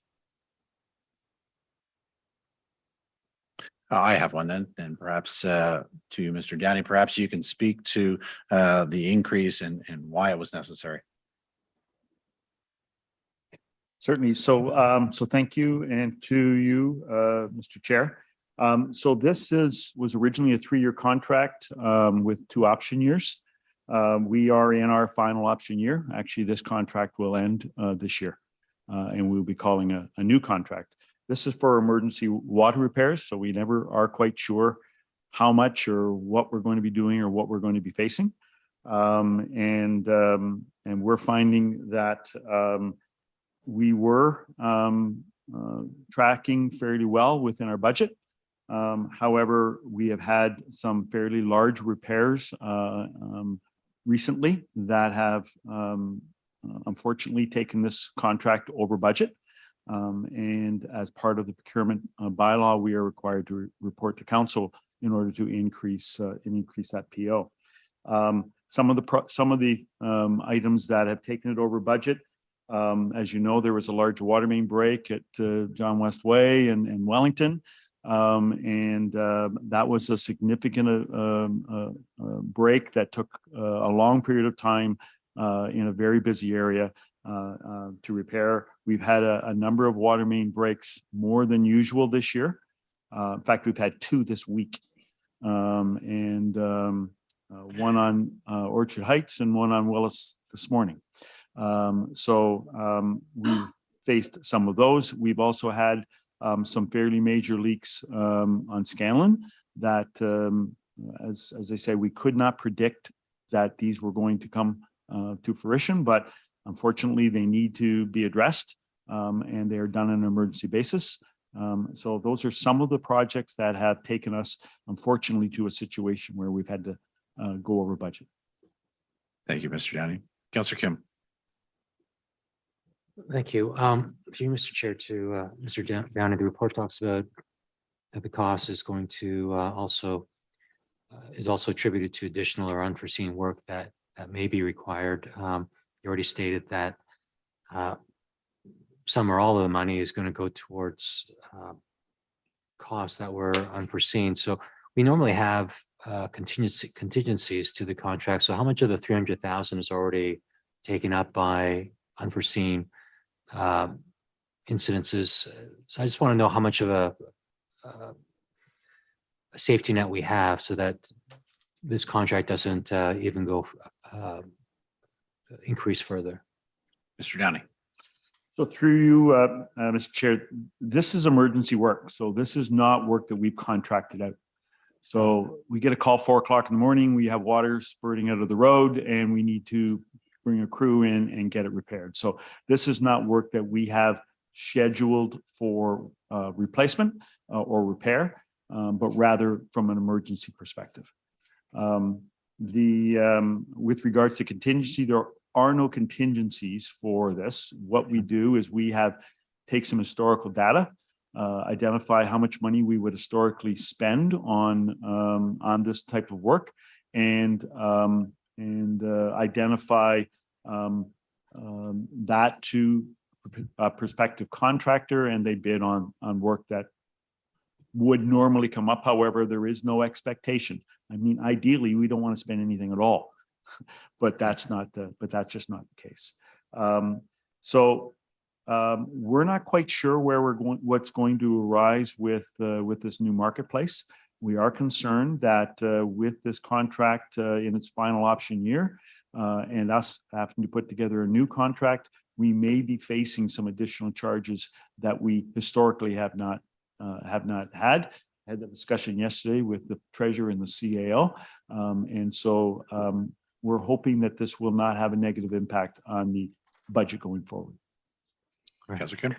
Thank you for clarifying. And given the last few years we've had extreme weather events, perhaps when we do budgeting for subsequent emergency funding such as this, we move towards a 2 or 3 year moving average so that we can kind of maybe more accurately assess what the future needs might be. Thanks very much. Councilor Gilliland. Thank you. Just a quick comment by just some of the revelation with the emergency work, which, for me, I don't think it's any surprise with all these severe weather events. So I'm sure that's kind of put a lot of stress on our infrastructure. So through you, Mr. Sheridan, Mr. Downey, are these conversations also in collaboration with the engineering department as far as the risk assessment is involved? Or we just had a discussion about the climate adaptation plan and, identified most of it being medium risk, but clearly there's some things that maybe are at a high risk that we haven't really identified. So through this process today, and I know that the report was already written, are these conversations being had now in preparation for the budget in 2023? Mr. Downey. Through you, Mr. Chair. Yes, we actually had the conversation yesterday. Or was it Friday? I can't recall. We talked about it quite a bit. I'm talking about Marco Romano. Development engineering and us, we work very closely. It's one of the conversations we have with regards to the 10-year asset management. If we extend that road out longer or that infrastructure out further, the chances of it failing is greater. And yet we need to be somewhat fiscally responsible on when we move forward with these projects. So as I said, with the climate change, the freeze thaw, our operational costs go up if the capital asset is not repaired or is not replaced in a timely fashion. And that's where the concern is. We haven't done our lining program for a period of time. I think we need to get back into the lining program. And so we're having discussions with Marco on that and see if we can't find some of these areas where we're finding more breaks than we normally do.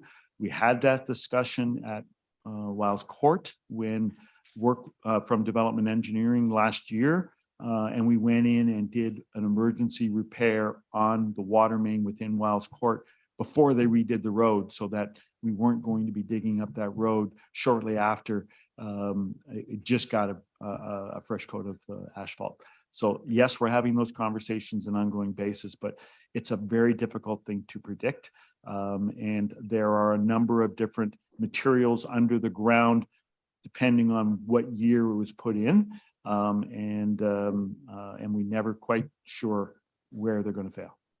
The one on Orchard Heights, for instance, I know I'm giving a long answer, but the one in Orchard Heights was 3 feet from a repair that we had done about 8 years ago.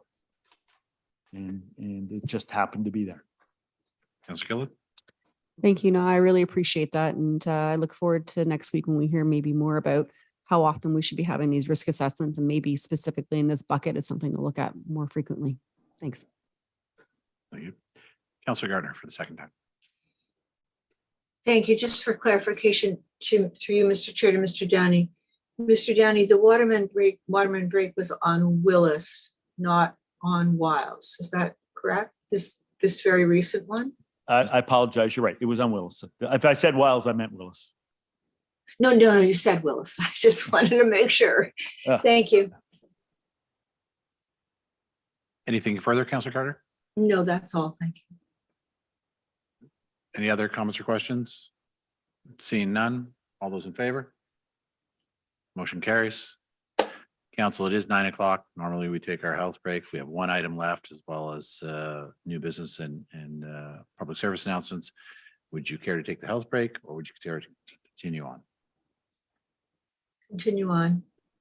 Looks like it's unanimous. Everybody wants to continue on, so we will move to 9.7. Can I get a mover and a seconder that the report be received and that the current contract of $717,500 for streetlight maintenance services with Black & McDonald and be increased by $200,000 for a total contract value of $917,500 excluding taxes? I need a mover and I need a seconder before we can start talking about it. Councillor Kim, seconder. Mayor Maracas? Councillor Humphries, you're up first. Thank you, through you, Mr. Chair.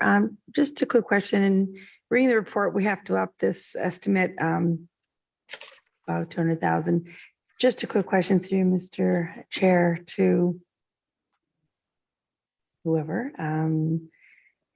The explanation is it's just a greater than usual maintenance requirement for lighting. There's just been a usual, don't we normally have like an understanding of, lighting and what has to be replaced on a regular basis? And we had a huge program with LED lighting, so we were going to be saving a lot of money. And I'm just a little bit worried that we've gone from increases from the past year from 53% to 135%. Now it does mention some of the Christmas decorations, parking lots, parks. I just wondering, is there a defect in some of the lighting? We were not prepared. Has there been an increase in costs? So someone wouldn't mind answering that. Thank you. Mr. Denny, would you care to Mr. Downey? expand on the need for this increase in the contract? Certainly, through you, Mr. Chair. So once again, this is a 4-year contract with 2 option years, and we're in the first option year. This is once again a longstanding contract, and it will need to go back out to tender in July of 2024 if we go for an additional option year. With regards to some of the work that has caused this increase, we've had 2 very severe storms this year. It has really been extremely difficult to try to stay within budget and address those needs. As you can appreciate, all the lights were out here on John West Way. And that was as a result of that storm damage and some of the work that Electra had done. I know that we went through a relamping program. However, that relamping program relamped the lights. Didn't change the head. It didn't change the arms. It didn't change the poles. It didn't change the wiring in the ground. So all of those things can fail. And in fact, we are concerned about making sure that we have sufficient funds in order to continue on and do some pole replacements. Some of the poles along Wellington Street snapped right off. So we are concerned that we make sure that we are out inspecting the poles and replacing any of those. So yes, the costs have gone up on this particular tender as well. It is response to old infrastructure and some of the major storms that we've had and the costs associated with those. Good. Thank you. Appreciate it. Councillor Humphries? Is that it? Yep. Councillor Gillen? Thank you. I had similar questions, so I just want to do some follow-up. Through you, Mr. Chair, to Mr. Downey. You had mentioned some storms and such and some of the lighting down on John West Way. And I'm just curious, do we not have insurance that would help cover some of that? Mr. Downey? Through you, Mr. Mayor, I think Patricia would probably be better at speaking about insurance and what our deductible is. But our understanding is we need to get it fixed, and we need to get it fixed right away. Whether that could be an insurance claim, I'll turn that over to Patricia. Ms. Desario?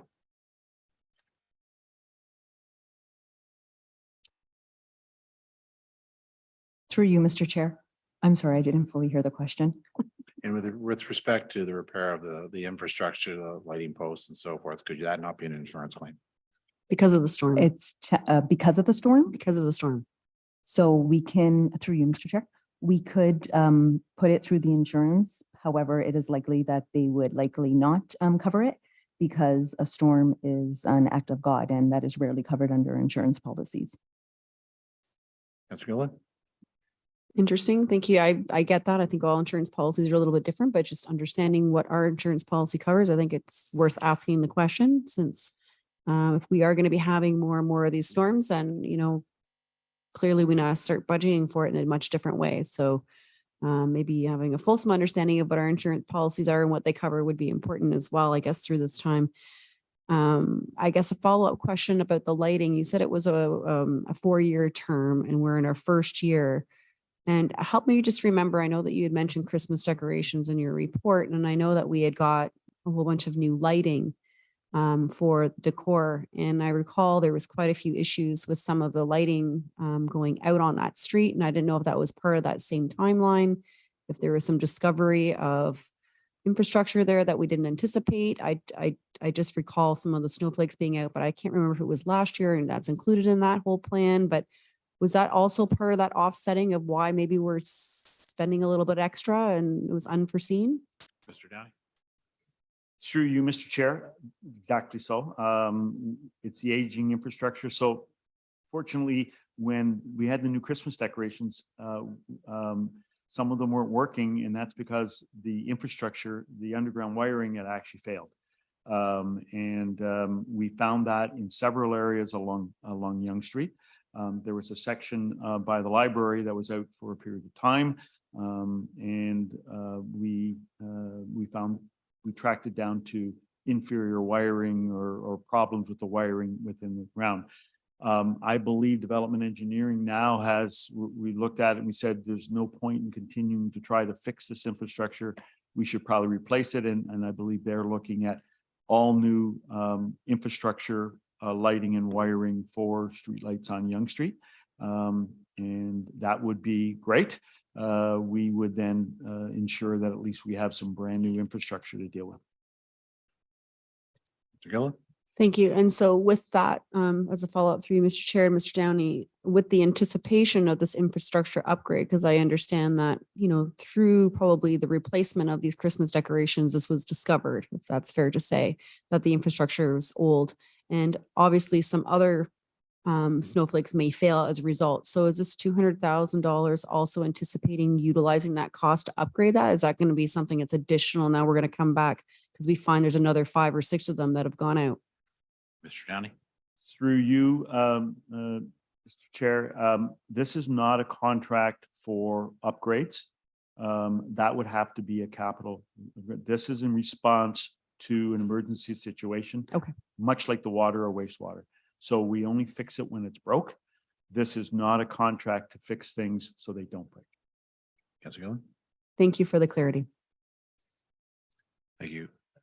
Mr. Downey, further question with regards to clarity. Councilor Humphreys mentioned the LED program. It's been a considerable sum of money for the changeover of the lights, and one of the points of discussion was that it was anticipated to lower maintenance costs. So just so we're clear, this contract increase does not really relate to the LED program so much and the maintenance costs associated with those lights, but rather the old infrastructure that you spoke of, the wiring, the pole itself, and so forth.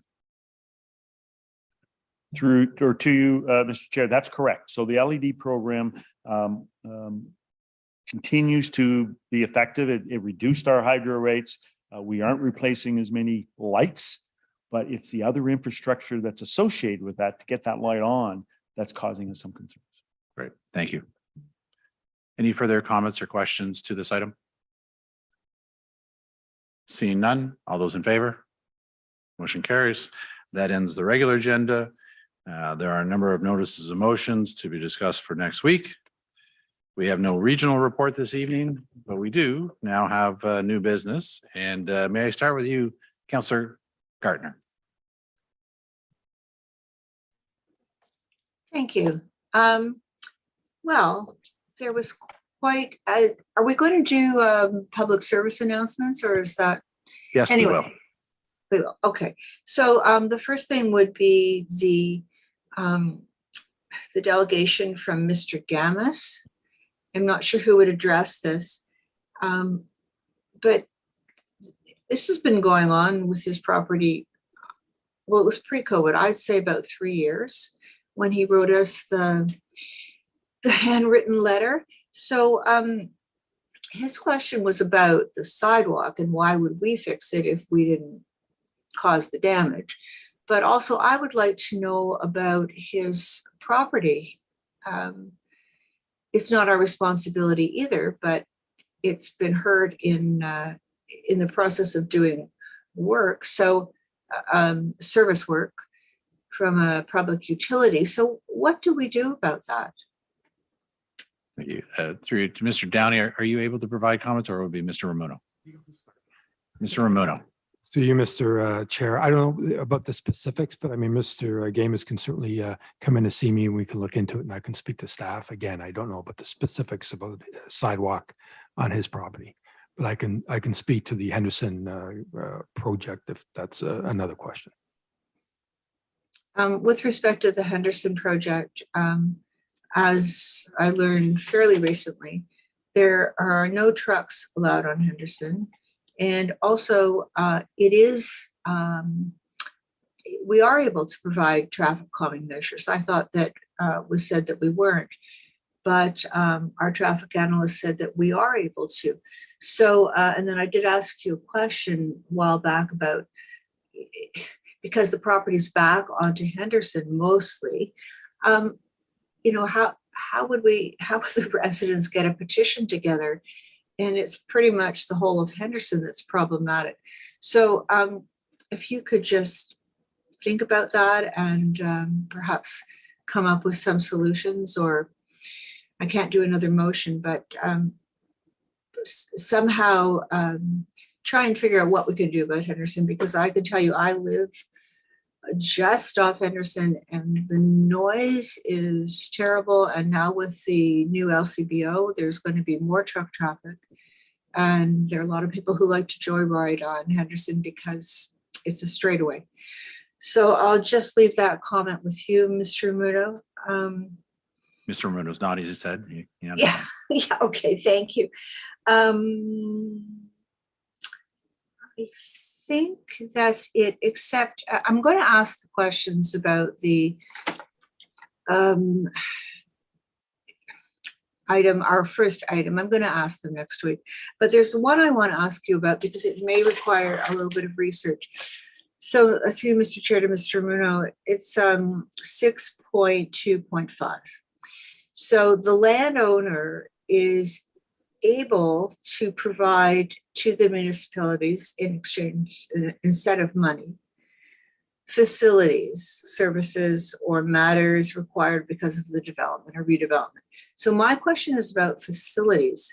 So if there was to be a big amount of money owing, which I don't know if that's going to be in the cards, but, and the developer wanted to provide a facility for us, who would supervise that facility? Who would make sure that that facility is up to the standard that we require? Mr. Ramuno? And you may not be able to answer No, it. That's why I'll take a shot at through you, Mr. Chair. Okay. No, I think the definition of bylaw facilities is really all encompassing. As Mr. Scanlon mentioned, you know, Right. facility could be a building, it could be a piece of public art, a little parquet. So again, if that situation arises where a municipality would require a developer rather than total cash to provide a piece of public art, or as Mr. Scanlon mentioned, a community space within the building, it would be part of a development application, for instance, the site plan application. So council would be able to consider that as part of that development application. Just with respect to our Aurora situation, keep in mind that, you know, 4%, the scale of the amount of money, we're not talking sort of City of Toronto sort of scale of money. Okay, thank you. It's just in a report. I wanted to clarify it. Thank you for that. I'll ask my other questions next week. Anything else for new business, Councillor Gardner? No, thank you. Thank you. Councillor Gilliland? Mr. Chair, is this on? Thank you. Through Mr. Chair to, I guess, staff. I don't know if it's Ms. Mahill was on the line still. I have a question about Aurora Heights. I had some residents who were very concerned about the high traffic on Aurora Heights, specifically between the Aurora Community Center, between Fleury Park and Machel. With kids going back to school, a lot more pedestrian traffic, connectivity, also a lot of events, Ribfest and such. Residents are noticing that is a bit of a safety concern. And so I know that I had inquired about, whether it be crosswalk or, what some next steps are. And I guess my one question is, through some information you had provided, it said minimum stopping site distance 60 to 65 for passenger cars and 85 to 110 for trucks. And so I'm just wondering, are trucks something that are allowed to be on this road or considered to be part of that assessment? Ms. McHale isn't online, so Mr. Rubino. Through you, Mr. Chair. I saw that email from Michael Batt today. I mean, it's something I could look into, but I think, yeah, from a traffic county standpoint, I mean, trucks, I believe trucks are permitted on that stretch of road. So that would factor into a traffic count. But I can certainly follow up with council after I speak to our traffic analyst. Thank you. No, I really appreciate that. And, there were some options to complete a traffic count for the pedestrian traffic there. And, I'd like to kind of see some sort of proactive approach. If it doesn't warrant a crosswalk, maybe, there's speed humps of some sort. Because, again, like I was saying, increased events and students, walking to and from school and just recreation in general, and with the sightline issues that we have there, that maybe this is something we should look at now and before it becomes a problem. So staff's okay doing that? Or do you need a motion for that? No, through you, Mr. Chair, we'll take a look at it and we'll report back. Great, thank you. Appreciate that. One last question through you, Mr. Chair, to Ms. McDougall. I had another inquiry more or less about the filling up of classes, which has been occurring rather quickly.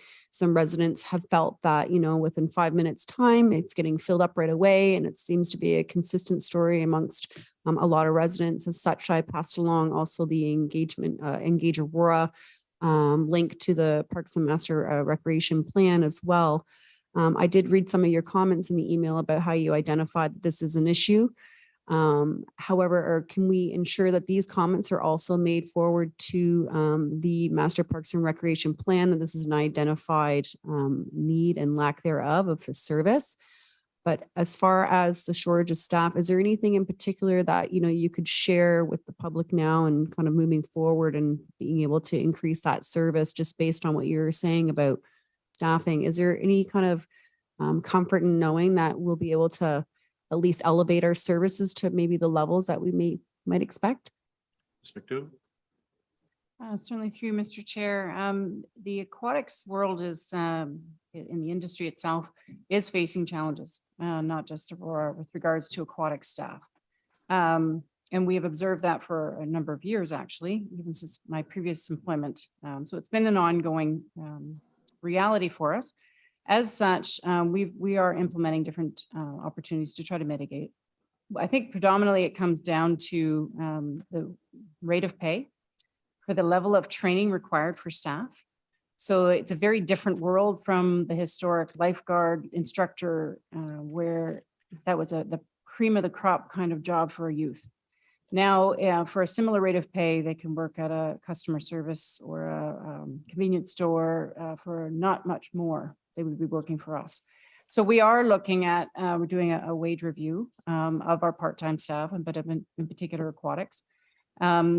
Our other municipalities surrounding us are doing the same thing. Some have implemented some increases in light of the certification requirements and training requirements for aquatic staff, with the hopes that that will draw some attention to staffing and staffing levels within the aquatic world. We are also looking at training where we are trying to streamline the training so that the costs of that training are more supported or mitigated, so that more staff or more youth can get into the training to try to mitigate the costs for them. So there's different measures as well. We're working with the school board as well, so that it becomes a credit for them. So it's a duplication of effort for them to partake in a leadership training.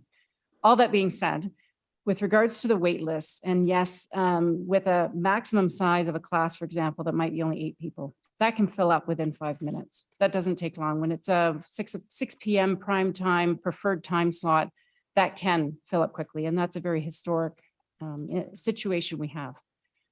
But we have always promoted to put the name on the wait list. We always do our best to, through cancellations and or if there is enough requests, we will try to add courses where we can and where we can staff them. It is not a matter necessarily of lack of space within the pool. It is really a staffing measure for us to support the requests. And we're working diligently with our other counterparts and trying to even collaboratively promote offerings within aquatic staff in neighboring municipalities so that staff can at least find fuller hours to make it more worth their while to get this kind of position with the municipalities. So we're working our very best. We apologize that that seems, as the reference was, competitive. It is for a class that's only 8 people. And so that naturally is going to fill up really, really quickly. So I would encourage people to be patient with us. We're doing our best, but please get your name on the wait list because we'll do our best to get you off of that wait list where we can. Councillor Gillen. Thank you. And just as a follow-up, is this a component that will be looked at within that review of the Parks and Recreation Plan? Ms. McDougall. Through you, Mr. Chair, certainly as far as staffing levels, we do look at the ability to serve as part of a master plan. So it's not just can we put the asset together, but what is the staffing level to support that asset? So that will definitely be shared with the consultants for them to be considering program levels and service levels. Yep, great, thank you. Thank you. Councillor Humphreys. Thank you, Mr. Chair. Just a couple of things. We've had some complaints in the past about the garbage pickup on industrial, and we had one sort of a chronic complainer, but recently I received a text message. I haven't had an opportunity to share with you, Mr. Downey, but through Mr. Chair, the biggest concern is that it looks like they're picking up toxic waste, and what they do is they take pictures. They're very, very environmentally conscious. So they took pictures and they watched the garbage. Jeff, I'll just pick it, throw it into there. And there's just hundreds of garbage bags and tons of toxic waste. It just seems to be getting, so it's not being rejected by our garbage pickup. So I don't know if I can maybe set up a meeting with yourself or someone and just have a discussion about this. And maybe we need to talk a little bit further about the service in this area, because I know that we don't do all garbage business pickup, and maybe we need to make some decisions here because I believe it's being abused. So because of all the inquiries I'm getting, I think we need to pay a particular focus in this area.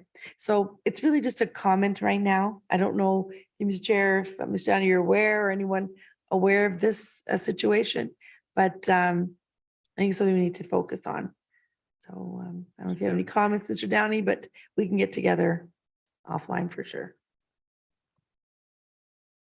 Through you, Mr. Chair. So I appreciate you forwarding that off. Sure. I'm not familiar with that particular. Okay. There have been historically some very bad actors out there with regard to the number of bags, and we've done our very best to try to deal with that. We've had staff go out and talk to them, and it's for a variety of different reasons.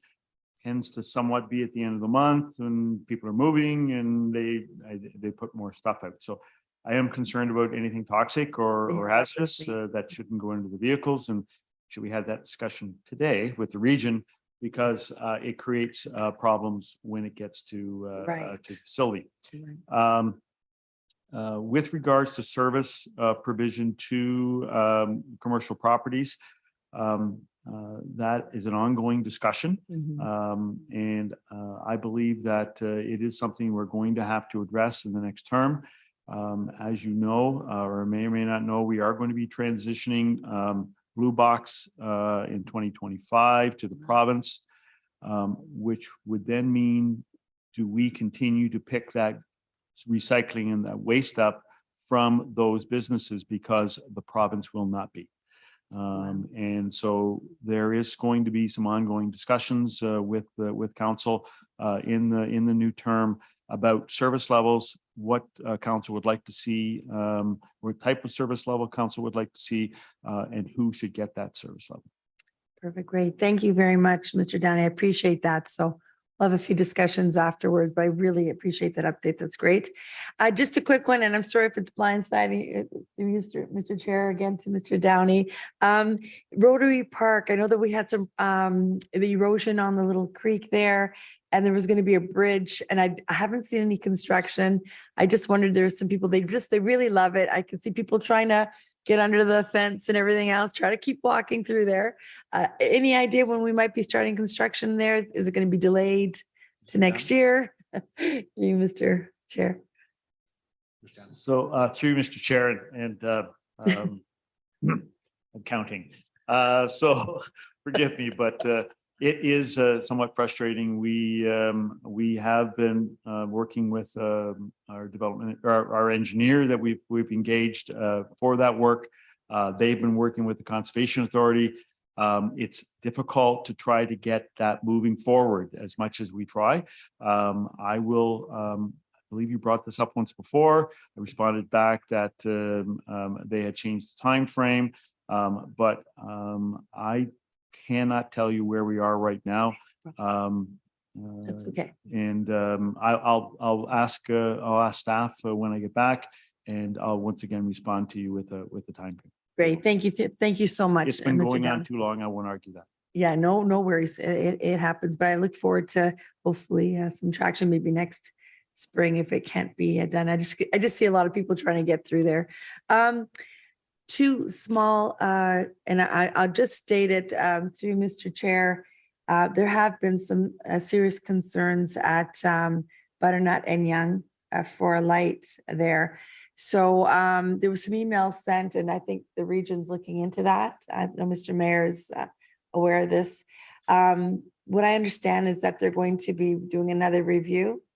But I do know that it's not just the Del Manor that's having the concerns, it's the residents behind, just knowing the traffic and so on. So looking forward to perhaps some good feedback there. I don't know if staff is aware of that or engaged at all, but just something to kind of highlight here. And I think in the next couple of weeks, we'll get an update for that for sure. And then last but not least, I know Mr. Mayor and Mr. Councillor Kim and Councillor Gilliland, and we all supported the light at Wellington and Leslie. So I believe that's moving forward. And the question was posed to me today, is there a sidewalk that was included as well? I don't think there was, right? So through you, Mr. Chair, the residents are saying it's going to be great to have a stoplight there. They really need that.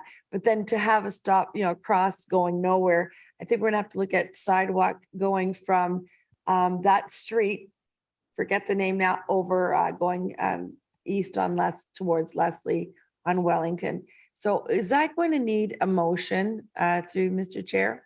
Can someone give me, I think it's going to need a motion. Through isn't it? you to probably Mr. Mr. Ramono with regards to a sidewalk on that side of the street. So you, Mr. Chair, yeah, we did look at that a number of years ago with the, when we dealt with that subdivision on the south side. I think the challenge there is sidewalk crossing that creek just to the east of the subdivision. But again, if council wishes, it's something we can take another look at. Okay, perfect. Thank you. So I guess the motion is something we'll have to look at. Don't know if the region will pick that up or if it's going to be us. And that's it. Thank you. I don't think the region's picking anything. I don't think so. Councillor Kim. Thank you. Mayor Maracus. That's it for new business then, public service announcements, and I will go back to Councillor Gardner. Thank you again, Mr. Chair. There was a lovely event Saturday evening when a couple blocks on Young, south of Wellington, were closed off. It was, filled with music. It was gorgeous weather. Our local businesses were extremely busy, especially those that dealt with food. But I also discovered something that night, and there is the presenter tonight about abuse did mention a group called Abuse Hurts and they have a boutique. It's called Delivering Hope Boutique. And I went in, and it's incredible what you can find in there. And there's part of one of the big rooms, everything is $5. So it's, you know, reuse, and it's also new items. And the proceeds do go to Abuse Hurts, and that helps the entire situation of abuse. So have a look. It's great. Thank you, Councillor Gardner. Councillor Gilliland? Thank you. Just two quick things. I just wanted to kind of throw out there. Terry Fox Run that's happening September the 18th. And I just want to do a shout out because I know that we were unable to do a flag raising for the event to kick it off. So I want to just do a kind mention of the fact that we are hosting that here on the 18th of September. So hopefully everybody will come out and join us. Secondly, I'd like to mention the Aurora Cultural Center. Recently, they had their in-person media launch, all excited about releasing some of the programming that they're going to be having in person for the first time after a few years with so many great musical events and shows. So by all means, please check it out. Some great lineup for this season. Thank you. Councillor Humphreys. Thank you, Mr. Chair. Just a couple of quick things. Stuff the Truck Aurora Pantry this Saturday at the Farmers Market. The chair, Kathy, contacted the mayor and contacted myself. They're going to have the antique fire truck there. So they're going to be starting to have that, to stuff that with all kinds of donations for food for the Aurora Pantry. Looking forward to that. So Aurora's Farmers Market starting at 8 a.m. right through to 1 p.m. Just a reminder, and you're going to hear more about this, but the Hillary House Ball, October the 13th. Everyone who's interested, please, if you can make it, a very worthwhile cause. I was at the board meeting yesterday, and the Aurora Historical Society is doing all they can to keep up the maintenance in this beautiful national historic site. But I have to tell you, it's a big uphill battle. Millions that we need really to keep up that beautiful historic site. So any help that we can do to make this successful, even more successful than it has been in the past, would be wonderful. Just a quick thank you to staff. Great job on Wells Street, installation of a couple of stop signs. It was a little bit challenging. We did have to remove, initially looked like a couple of trees. I want to thank Ms. Jankamp, Mr. Downey, great staff. I'm telling you, the guys were amazing. They were able to save one tree. Residents were really happy, and it meant a lot to them. So I want to thank you very much, Mr. Ramuno, for your work as well, that to get that lined up. It was really important to those residents, and just thank you very much, guys, for really understanding what how much it means to a resident to save trees. That I know all of us here understand that, but meant a lot to them. And last but not least, just to add to what Councillor Gardner mentioned earlier about Abuse Hurts, the Hope Boutique, Councillor Gardner, you're right. It's pretty incredible. Proceeds go to a very worthwhile cause. We heard this evening from the York Women's Network and the help that they need, awareness on what happens with abuse, sexual abuse.